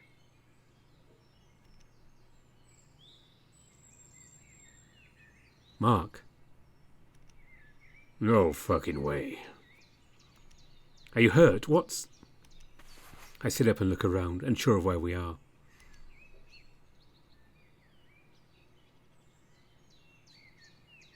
In direct contrast to our previous environment, we are now surrounded by greenery as far as the eye can see. The shining sun hangs overhead, and I suddenly feel severely overdressed. Tiny specks of ice and snow are already beginning to melt, trickling down the windshield and catching the light of the sun. The glare shakes me out of my stupor and I finally speak up. Is this really the same road? I look over to Mark, hoping for an answer. He is glued to his seat, frozen in place and breathing heavily. What was I thinking?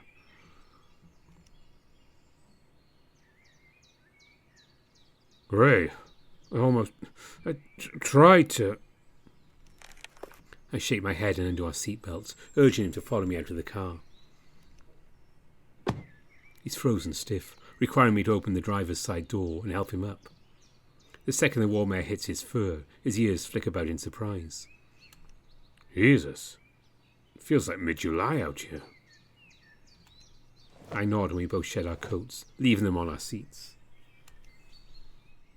I've heard of an eye of the storm before, but never anything like this. Oh. I see Mark pointing some behind us as somehow answers our questions while simultaneously raising a million more. A rapidly shifting maelstrom of snow and ice is completely isolated from the sunny world we found ourselves in. The longer we stare, the less sense it makes. It's like someone put a wall down to stop the storm in its tracks. No, it's more like the edge of the storm itself. But that's... He stops himself, knowing full well that impossible has lost all meaning at this point. Maybe he really didn't plan for us to go this far after all. Dunno. We shouldn't wait around to find out. He nods when we pile back into the car. Stifled by the increasingly warm air, we roll the windows down and continue along the road. As expected, we don't encounter any other drivers after crossing that snowy barrier. I'm starting to wonder how much of what we've experienced so far has been real. A loud sound coming from the front of the car startles us. Damn it! Come on, you piece of junk! What's wrong? He slams a fist on the dashboard. The engine won't start. We're just running on momentum now. It only takes a minute of drifting for the car to come to a complete stop. We sit in silence as the reality of our situation sinks in. Right, now what? We walk. Hmm. We exit the car and he begrudgingly opens the trunk. You only take the essentials and leave the rest behind. I doubt anyone else is here, let alone a thief. So what, we sleep on the highway? Let's follow the road till we find a place to hole up for the night. We packed all these camping supplies, we might as well use them.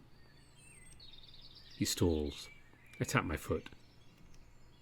Okay. Lead the way. Mark trails behind, ears lowered and seemingly less aggressive than before. Could the heat be getting to him? I couldn't blame him. Already feeling the urge to undo my shirt just to get some relief. Under better circumstances, I've used it as an excuse to undress. After all, we really are alone out here. Mark tugs at his collar, brow dripping in sweat. Figures the suit will be stuffier than what I'm wearing. Feels like summer out here.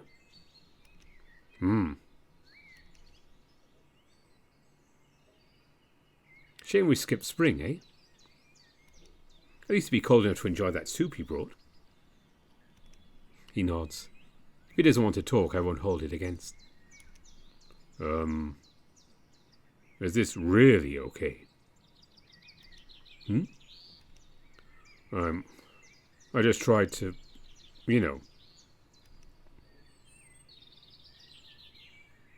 Ah, yeah, so? He stares at me with a stunned look on his face. Oh, you're not shaken up. My teeth are still chattering. I shrug. We survived and I'd like to continue surviving, so that's what I'm focusing on right now. Right. Sorry. I should be stronger than this. Don't apologise. Just keep moving. Sorry. Shit, let's keep going. Yeah. He's right, I should be more upset than I am. I just saw him at his absolute rock bottom and it didn't faze me. Not enough to freak most people out. I'll prove him wrong. He is worth saving. Well, if he's only living for my sake, I'll be someone he can depend on. Even so, it's impossible to deny the toll this has taken on our relationship. My smiles and hugs aren't enough to quell the sadness in his eyes anymore. I can't make him feel better. He has to believe it for himself. I need to show him evidence that we can survive this. Notice the pattern with the game so far. He replies with a curious groan. There's always space between the trials, whatever, to rest. He knows we won't be able to perform if we're tired and hungry. If we count the nightmare I had the first night, there's been 3 trials so far. How much time did it give you between the subway and the last one? 8 hours, give or take. So, if today was our rest day, does that mean he'll strike again tonight? I shake my head. If he wanted to, we're too far from the city for his trap to work. Plus, if he warped the environment again, it would take too long for us to walk back to the apartment complex. What makes you so sure? He could just snap his fingers and... He starts to whimper and I put a hand on his shoulder to comfort him. There's no point in speculating about that. All we can do is keep moving. You mean running? I know he didn't say that to hurt me, but it cuts a little. Surviving. Right. For you. I'll try to keep up. Sorry. There's a lull in the conversation before he speaks again. Okay. Then we'll just stay up till the morning. Huh? Well, if we stay vigilant, keep our guard up, he can't get the drop on us. That's... I can already feel the fatigue of the last few days setting in. I was looking forward to resting. He senses my indecisiveness and frowns. I don't know if that's a guarantee, but it's better than doing nothing. If you're that tired, we can take turns sleeping. I just don't want to feel defenseless. Again. I nod and we agree he'll take the first watch if we get tired. The sky begins to darken after only the first hour of our hike, bringing some relief from the heat. Mark seems to have calmed down a fair bit, and his voice becomes less shaky. Even the temperature lowered, I still find myself sweatier than I'd like. Unable to bear it any longer, I peel my shirt off and stuff it into a bag. You know, think I'll take a page out of your book and dispense with the glamour points. I chuckle as he stumbles out of his suit and turtleneck. Your boxers are still pretty glamorous to me. If we survive, I'll take you shopping for a pair of your own. I'd rather just wear his. I won't say that out loud. Wait. I jump, not expecting the abrupt shift in his tone. What? He steps past me, only going a few paces before stopping. Something isn't right. Look. I squint and notice a strange shimmer in the air in front of us, light from the setting sun refracting like a prism. What do you think it means? An exit, maybe? No, that'd be too easy. I pick up a rock and chuck it straight at the wall of light. It bounced right off. Damn it. Thought it'd be like that loop in the Golden Place. But this is... I run my hand along the wall, walk until Mark disappears from sight. Any luck? No, probably goes on for miles in either direction. We test its durability by kicking it and slashing away with the various knives Mark packed to defend ourselves with. We test its height by throwing more stones at various angles. But it's no use. We've reached a dead end. This can't be it. Not after coming this far. Mark. We took a peek behind the emerald curtain, and now? He chuckles to himself. So, you anticipate our next move after all? He sits on the road and stares at the impenetrable barrier, shaking his head. Looks like running was never an option for us. At least we're far away from that apartment, right? That's to count for something. Yeah, I don't want anyone else to get hurt because of me. It wouldn't be you. It'd be... Yeah, I know. I'm just frustrated. Sorry. Well, not your fault. He pulls a cigarette out of his bag and takes a long drag before blowing it against the wall, watching the smoke spread across it and nodding in mild amusement. Huh. I know it's not real, but part of me wants to take a leak on it just to piss him off. I should have brought some paint. We could have left our names. Mark was here. He laughs. It's nice to hear his laugh again. Goofball. That's me. We're oddly complacent. I can't tell it's fatigue or acceptance of the situation that finally broke us. Mark walks to the edge of the road, beckoning me to follow him. Come, let's find a place to sleep. Staying here won't do us any good. Okay. There's nothing left to argue or speculate on. No place left to run. No energy left to scream and cry. We carry our sleeping bags through the wilderness, using flashlights Mark had packed to find our way as night begins to fall. He points out a clearing. We make ourselves as comfy as we can, removing sticks and rocks while setting down our makeshift beds.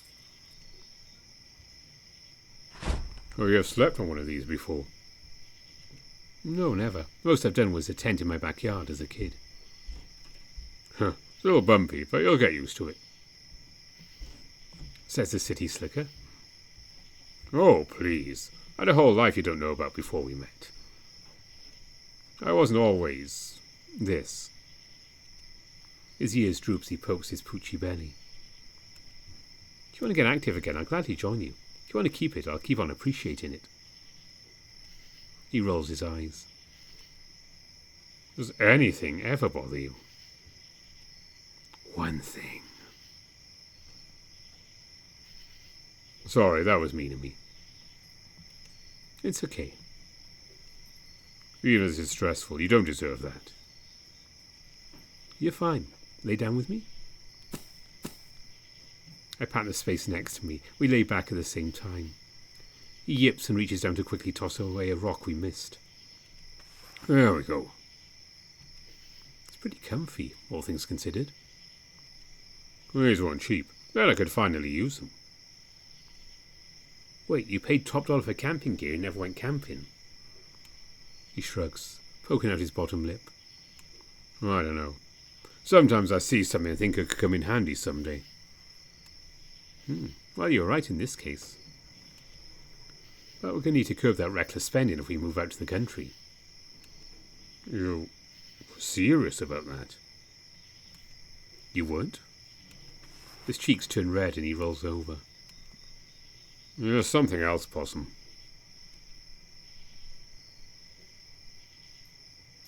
Do you really think we'd make it? Away from the city?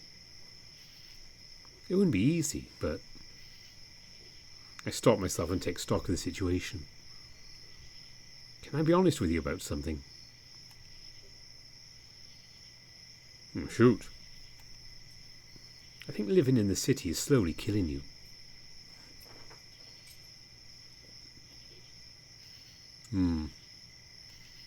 If you feel like you've been pretending this whole time, trying to be something you're not, then now's the time to stop. But that would mean I failed. So? I don't want my entire life to be mistake after mistake. I want to actually succeed at something. Mark. I tug on his shoulder to turn him over. His eyes are red and misty. Isn't that why you trusted me? So I looked like I had my shit together. If I don't have that, I'm just... He chokes on his words. Whatever you are, you're enough for me, Mark. And if you aren't there? You'll have to learn to love yourself. That's rich coming from me. Noticing my wavering voice, he sighs and holds himself. Easier said than done, eh? I know. But it's what I'm supposed to say at a time like this. We can work on it together. In that big old country house. He chuckles and cozies up to me. I wrap an arm around him and nuzzle his chest. With a big old yard and everything? The biggest.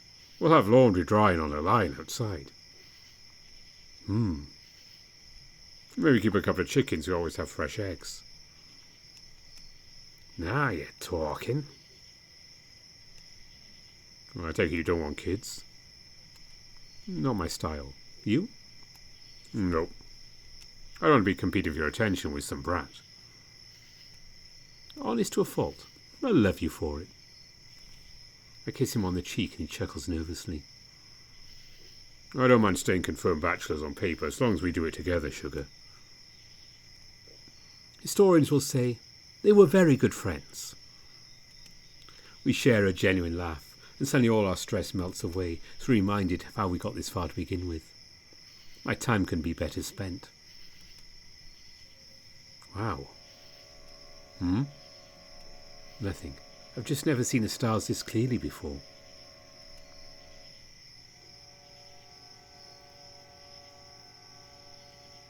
Oh, you're right. They're practically sparkling. Definitely can't see them in the city. Why do you think Virgil would bother including stars in the sky this far beyond where we're supposed to be? Who knows? Maybe he likes to watch them too. You think?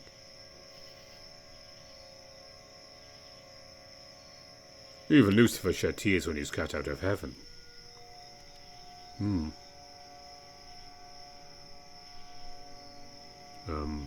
About what happened in the car. I'm really sorry, Gray. I lost control again. I can't blame you for feeling stressed. I know. But if this really is the end, and you're the only person who's willing to spend it with me, I need to treat you better.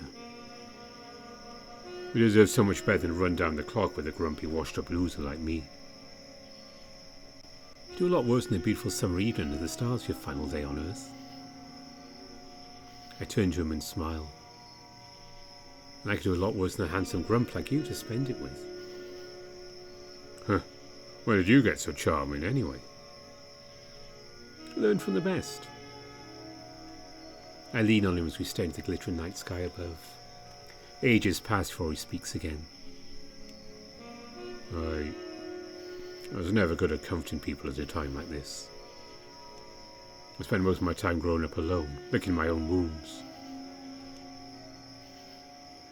Huh? What about his brother? That must have been tough. Yeah. So it takes being around a genuinely empathetic guy like you to help me realize how selfish I've been. You've helped people. You're charitable. Even then, it's all been self-serving. You're the first person who's made me want to be better. Not just to survive, but to lead a life worth living. He moves in to nuzzle his snout into my neck, already wet with tears. I just wish it could have happened sooner. If I could go back now, I'd wait however many years until I could find you again. Huh. Then you'd be the grumpy old man. Would you still have me? He wipes away a tear and nods. You'll always be mine, sugar. Any place, any time. He peppers my nose with kisses between his words. I love you.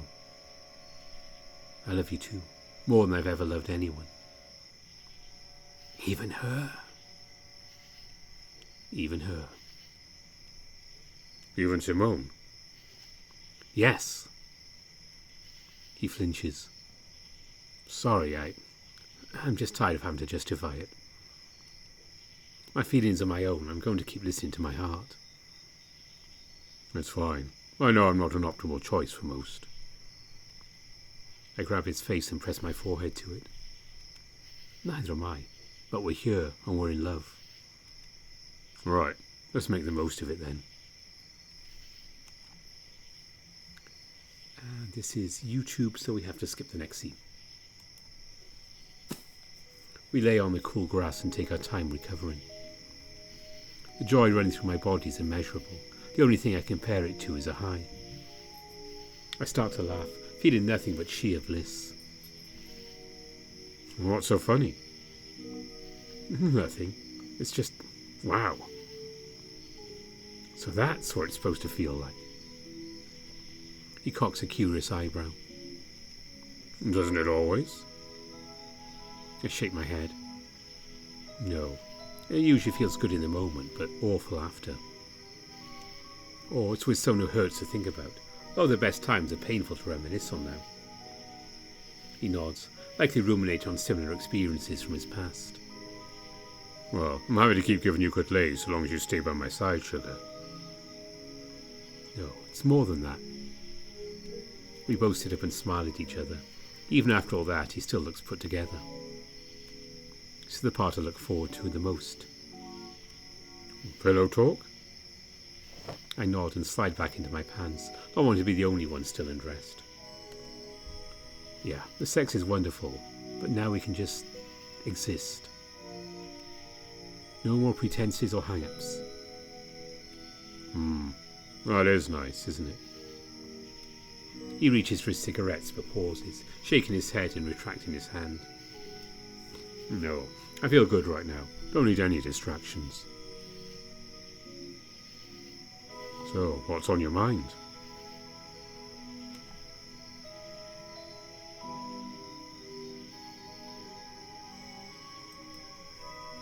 Getting kind of hungry. What kinds of snacks did you pack? Only the finest, my little boss. He reaches over to grab his backpack and pulls out a bright red box labelled Chancellor Chomp. Yeah.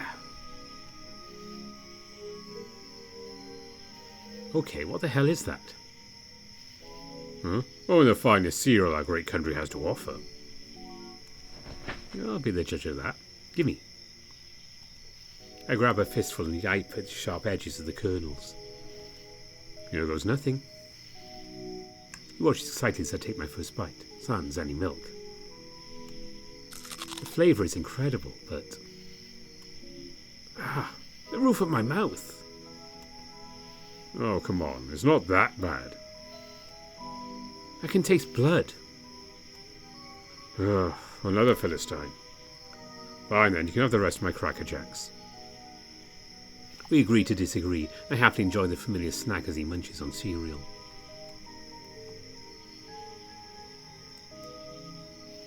I sigh in content as I smooth out the soft fabric that covers our cushiony accommodations. Seriously, how much did you pay for camping supplies this luxurious? You really want to know? I nod and he chuckles, taking a moment to pat the lovely material himself. I got the entire set from Bloomingdale's for about $100. Everything gets blurry as I take mental damage from hearing a number that high. Ray? Phew. I'm okay now. Should I hide the check for you next time we eat out? Yes, please. So, how did I do? Oh, darling, you're amazing. Phew, I was a little worried, given your size. Really? You took me pretty easily. Well, to get some decent practice when I use that toy of his. I can now confirm it was a one-to-one replica. Chalk it up to experience. That doesn't upset you, does it? What, you've been around the block? Yeah. He chuckles and shakes his head. I'd be the biggest hypocrite in the world. And if we're being 100%, I prefer a car with a few miles on it, if you catch my drift. I get it, yeah. I don't have anything against virgins, but... I shrug, and he nods. Yeah, you're too busy showing them the ropes to enjoy yourself. Well, I'm happy to have met your expectations. Exceeded. You're gripping me like crazy. He waggles his eyebrows and I chuckle. Glad to hear I'm not loose and worn out back there.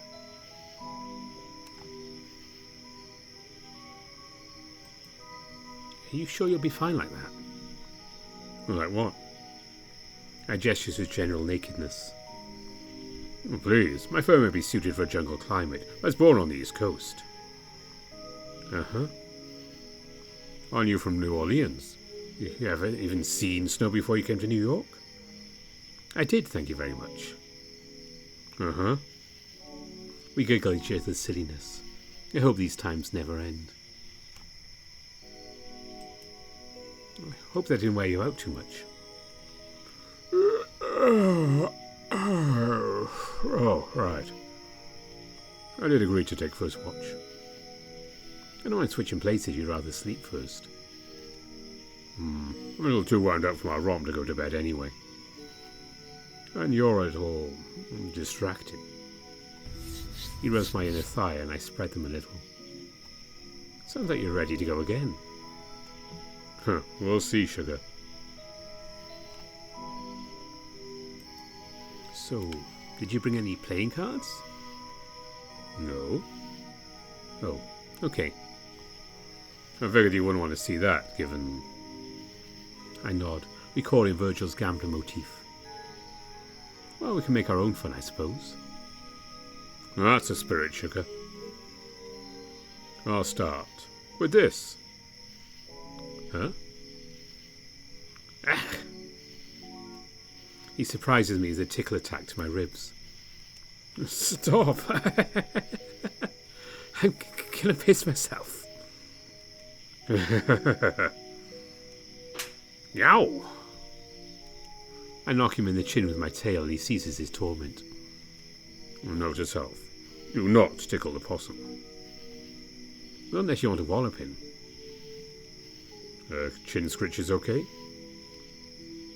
Please? I extend my chin, he lovingly scratches it until my tongue hangs out of my mouth. Huh, I'll keep that one in mind from now on.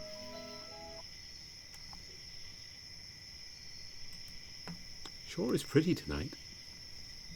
Yeah, sorry. I could watch the stars all night. Me too. You have to try and do this again when this is all over. Camping? Yeah, just you, me and the stars. Huh. Consider it a date, sugar.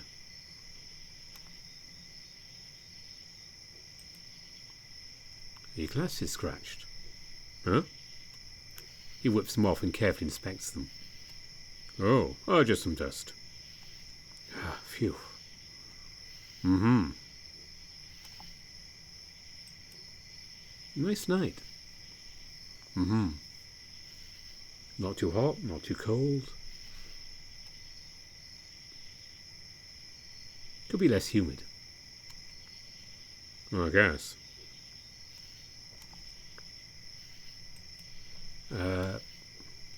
Well. Hmm? No, it's silly. There's something I've been meaning to ask you about. What is it? Do you remember the day I left the apartment on my own? Yup. Well, I've got a few grey hairs from that, I'm pretty sure. Right. Well, I was cleaning up the house a bit before that. Ah. It was kind of a mess, yeah. So... Sorry I didn't notice, Sugar. Things are a little hectic. It's okay. Please, let me finish. He nods. I was cleaning up your room. I was looking for a place to keep our photo, and I sort of went through your drawers. Why? It was bad, I know. I'm sorry. That's my property. I know, I said I was sorry. But I saw something in your bottom drawer. So what? Huh? He tenses up, arms crossed. I have some toys, yeah. Nothing to be ashamed of. And you weren't supposed to be looking there anyway. That's not... I'm not going to feel bad about... Damn it, I saw the photo. His arms drop. His expression isn't one of surprise, but annoyance. I saw the photo of Joshua at the bottom of that drawer, Mark. Why? Why is it kept there? Please, tell me I'm overreacting. I'm misinterpreting the situation and scold me for snooping. I can live with that. I know we can work through it if that's all it is. Great. I hold my breath, waiting for him to continue. I'm sorry that you had to see that. I was going to tell you eventually. Tell me what? He looks away. I wasn't well after Josh died. No, I've never been well. None of us remember when it started. No. He was always there when I needed him. Our parents never paid me much attention, and, well,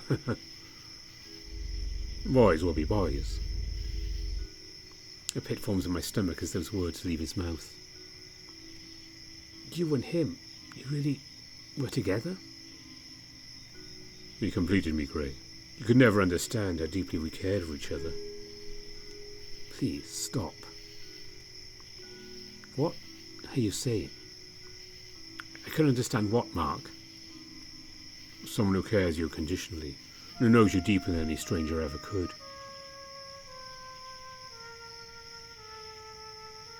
Haven't you ever felt that way about someone? Not my own sibling. I see. Well, that's good. You're normal. I stifle the urge to vomit. You and Joshua were close. That's all right. Ray, you're smarter than this. Don't make me say it. No, I want you to say it. He sighs and reaches for his cigarettes.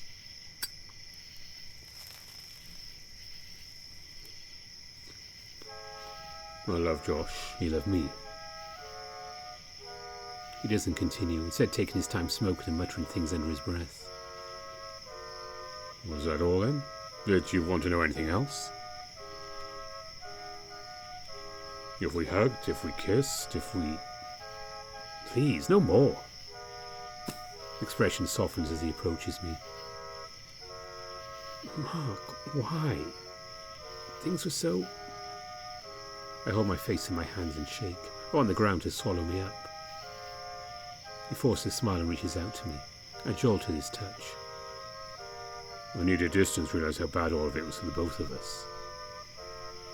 And now, I have you. I can't control my breathing. I'm going to be sick. I can't. Please, listen to me. I know it was wrong. I'm not delusional. But it happened. We can't change the past. You helped show me the way. You're better for me than he ever could be. I stumble to my feet and shamble away. Ray, come back. Why did I think I could handle this information? Ray, please, I'm sorry. I really convinced myself I'd be fine with this. Back in the elevator, it felt so easy. Ray! But hearing him say it out loud, with not a hint of remorse. A branch swats me in the face and I stop in front of a tree to unload the contents of my stomach. His voice is barely audible now. I don't know how far I wandered, but I can't go back right now. Damn it. Why am I so fucking stupid? I slam my fist against the trunk, splinters digging into my palm. I can barely feel it. He was with Joshua. He had sex with his own flesh and blood. It wasn't a misunderstanding. I knew all along, ever since I saw the photo. But I convinced myself it had been unfair to him. Once he explained everything to me, we'd be able to stay together. Didn't you say you could be his new Joshua? Shut up. This is all fine, isn't it? He's dead. Shut up. They both consented to it. It wasn't like what happened to Charles. Shut the hell up. I fall to my knees and grab my head, praying desperately for this inner voice to disappear. So you're only fine with it if neither of you ever confessed? Do you think you're the better person after everything you've done? Please, enough. I can feel it rolling its eyes. I know where your mind goes when all you care about is pleasure. Nothing is off the table when lust takes over. That's not... It laughs in my own voice.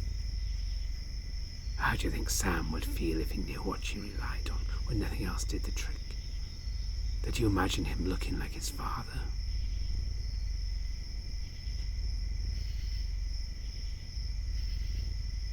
I have nothing left to argue.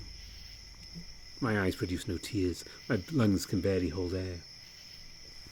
My mind is racing. There's nothing to be gleaned. There's no solution to this. So I search desperately the only voice of reason available.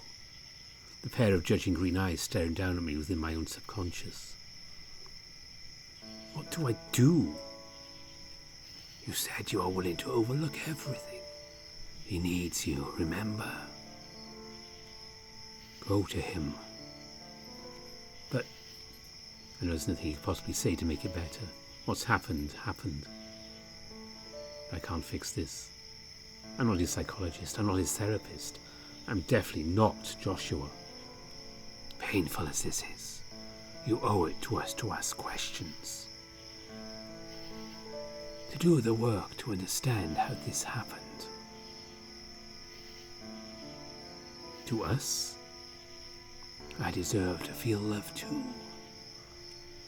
Even if I can never be in his embrace again, your emotions feed me well enough. I close my eyes. Its form is blurry, not entirely alien. What do I even ask? It sighs. I can hear it stroking its beard. It was entirely Mark's idea to begin with. If Joshua was really a victim here, or if it was mutual. How deep does this pain go? Why hasn't he been able to face the truth? But what if hearing the truth makes it worse? Then we leave and don't look back. Fine, not in, and let him help us to escape this game. Easy for you to say. You fell in love with an idea of him. Now, it's up to you to decide if you love the bigger picture as well. Right. I have to see this through. Go, find him. Before the rabbit does. That final remark makes my blood run cold. I shoot to my feet and gather myself as best as I can. Despite everything, I still need to protect Mark from Virgil. I just left him alone. Mark! Mark, where are you? I push through the dark forest on pure instinct, with only the moonlight to guide my way. Mark, please, say something if you're okay.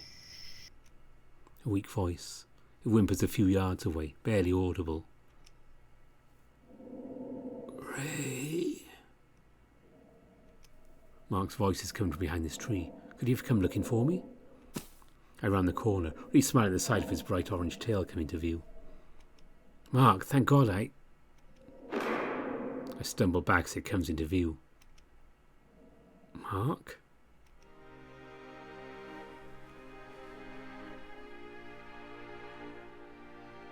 Ray, help me. His body, it's wrong. The ribcage is extended like a hound's. His legs are unnaturally bent backwards and form a painful L shape. His furs sloughing off in patches reveal sticky pale skin underneath. Fuck, Mark, what happened? His jaw creaks as he attempts to speak again, only a low hissing noise managing to trickle out. I know what he's telling me, even without words. I'm dying. Don't worry, I'm going to... Going to what? Save him? Heal him? You don't even know what this is, Gray. But I... One of his legs painfully snaps backwards and he howls in pain. With nowhere else to turn to, I ask my inner voice for help once again. Please, help me save him. His very soul has become twisted. A body without one's soul will eventually wither and die. But he was just fine a minute ago. The only thing that changed was... I abandoned him. You have become the anchor for his body, and the apartment the anchor to his soul. So leaving the apartment was a mistake? It shrugs. I told you once before, didn't I? All things yearn to go back to where they came from. Then, his apartment isn't the source of the nightmare? That place has become heavy. He doesn't elaborate, but that's okay. It's told me everything I need to know. Come on, buddy, we'll get you back home. He feels impossibly light as I lift him onto my back. He really is just a shell now. What the voice was saying is correct. Being with me should stabilise him for a time. Hopefully that's enough to make it back to the car. You don't know how to drive. Doesn't matter. He'll die if I don't do something. I held a flashlight between my teeth and used both arms to hold him steady as I raced back to the road. Come on, come on. Can't I move any faster? There. Nothing has changed from earlier. The rocks we threw and our discarded clothes still lay on the ground next to the invisible wall. Which means the car should be down this slope. It took you both an hour to walk this far from it. Doesn't matter. We're going. Running on asphalt is even more challenging than on grass. It's more even. The grit tears in my heels with each step. Do you want to die as well? I start to tune the voice out. My feet feel like they're bleeding. I don't stop running. Almost. I can see the outline of it in the distance. I don't even question why I was able to reach it so quickly. Rip open the door and gently slide Mark into the back seat. Thank God the keys are still in the ignition. I didn't even think to check his coat pockets, and I was still back in the clearing. Okay, you saw him doing this before. Just turn the key, back up, and turn the car around. To my relief, the car is magically working again. Yes, it works. I make the mistake of glancing at the rearview mirror and see his broken form staring back at me.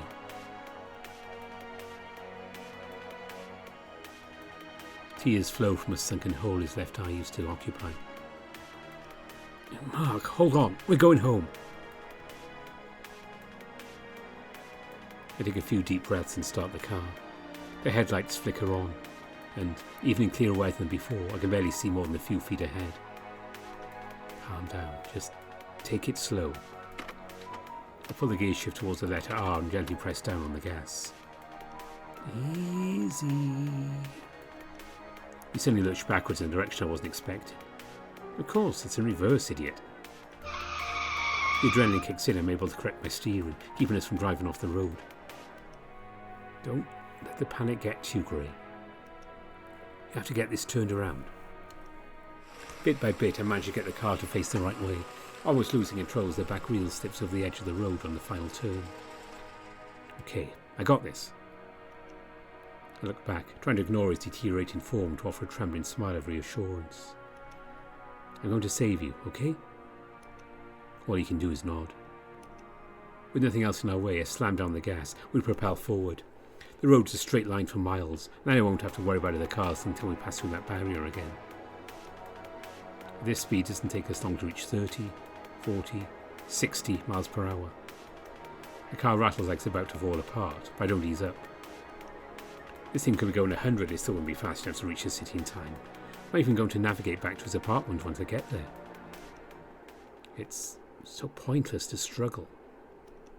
I know I have to try. I know that. I said I'd protect Mark, so I will. It hurts to fight a losing battle. And after what he told me, am I protecting a monster? When we get him fixed up, then what? The darkest part of me wants him to disappear, so that day never comes. The game would end and I could go home and put this behind me. But I stopped listening to the darkness once we survived the elevator crash. I stopped listening to the voice inside me when it told me this was pointless. The only reason I need is my own. Help me. I jumps, his hand brushes against the back of my arm. It feels ice cold. I'm sorry, Gray. Want to be... His voice trails off as he sinks back into his seat. Better for you. Tears stream down my face as I brace for impact as the wall of snow comes hurtling towards us. Hold on to something. Everything goes dark. The wind rattles the cars as if they're made of paper. I hear Mark slide to one side and hit the window. I need to put a seatbelt on. No, we can't stop now. Sorry, Mark. Just hold on. We're almost home. I ease up on the gas. Driving blind is terrifying. Even the headlights aren't enough to give me a sense of what lies ahead. How did Mark manage to do this while talking to me? Was it this bad before? His breathing glows laboured. Shit, I can't slow down when we're so close. I take a leap of faith and press harder on the gas. As I do, the darkness gives way to a bright, shining light. Daylight already? A loud truck horn breaks my trance. I realise I drifted in the opposite lane. It's over before I realise it. I jerk to the right and feel something under the car crunch as we veer off the road. The car bobs up and down as we careen down a bumpy slope. I turn back and see Mark, pleading for him to forgive me with teary eyes.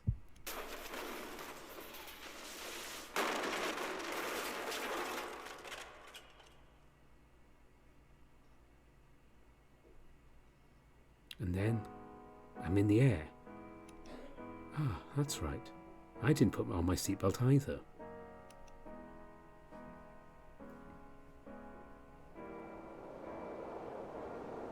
I sit suspended in mid-air, able to look down the wreckage.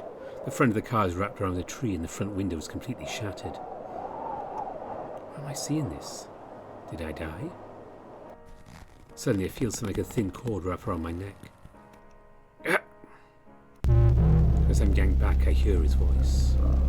Oh boy, you're all in more trouble than you're worth. Did you really think you'd skip on the final act? After all the trouble I went to put it together? I can't breathe. I think I'm being distorted, stretched impossibly far. The scenery races by at an impossible speed, going from wilderness to highway and back to a familiar-looking cityscape. An A for effort. Now then. Everything goes black as I'm slammed downward from hundreds of feet. Be a good boy and stay.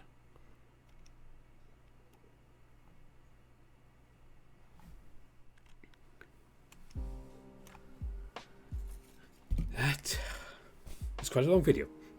It's the current end of Mark's route. As I said, when Ken and Mark both get updates, we'll be following along with those. And don't forget, there are other routes in Burrows to follow if you like to go on itch.io and download it yourself. I recommend it. So there'll be another random video coming up in the week. And next weekend we have Trainwreck. And we're back to that. So that'll be something to look forward to. I came out a couple of weeks ago, so I've just got time on the schedule now. So yeah, something there. And we'll have some of the regulars back later in March as well. But for now, that's it for Burrows till we get updates. And as always, before I go, I'd like to say thank you to all my donors on Ko-fi and Patreon. You're very much appreciated. And my top patrons are Omar, Spiderling, Smuto, Tiger Cup, Raman Trasu, Alan Mayer, Greylock, Mark Huskerton, Gracious Yevon, Andy Peng, Aaron Fox, Bastian, Bieker, Brian Hall, Cobus Visser, Dissonance, Exact, Grizz, Harvest Mouse Productions, Evan King, Kartek, and Matt Kenya. So thanks to all of you and to you for watching. So some random video in the week, and we'll be back with Trainwreck on the weekend. Bye for now.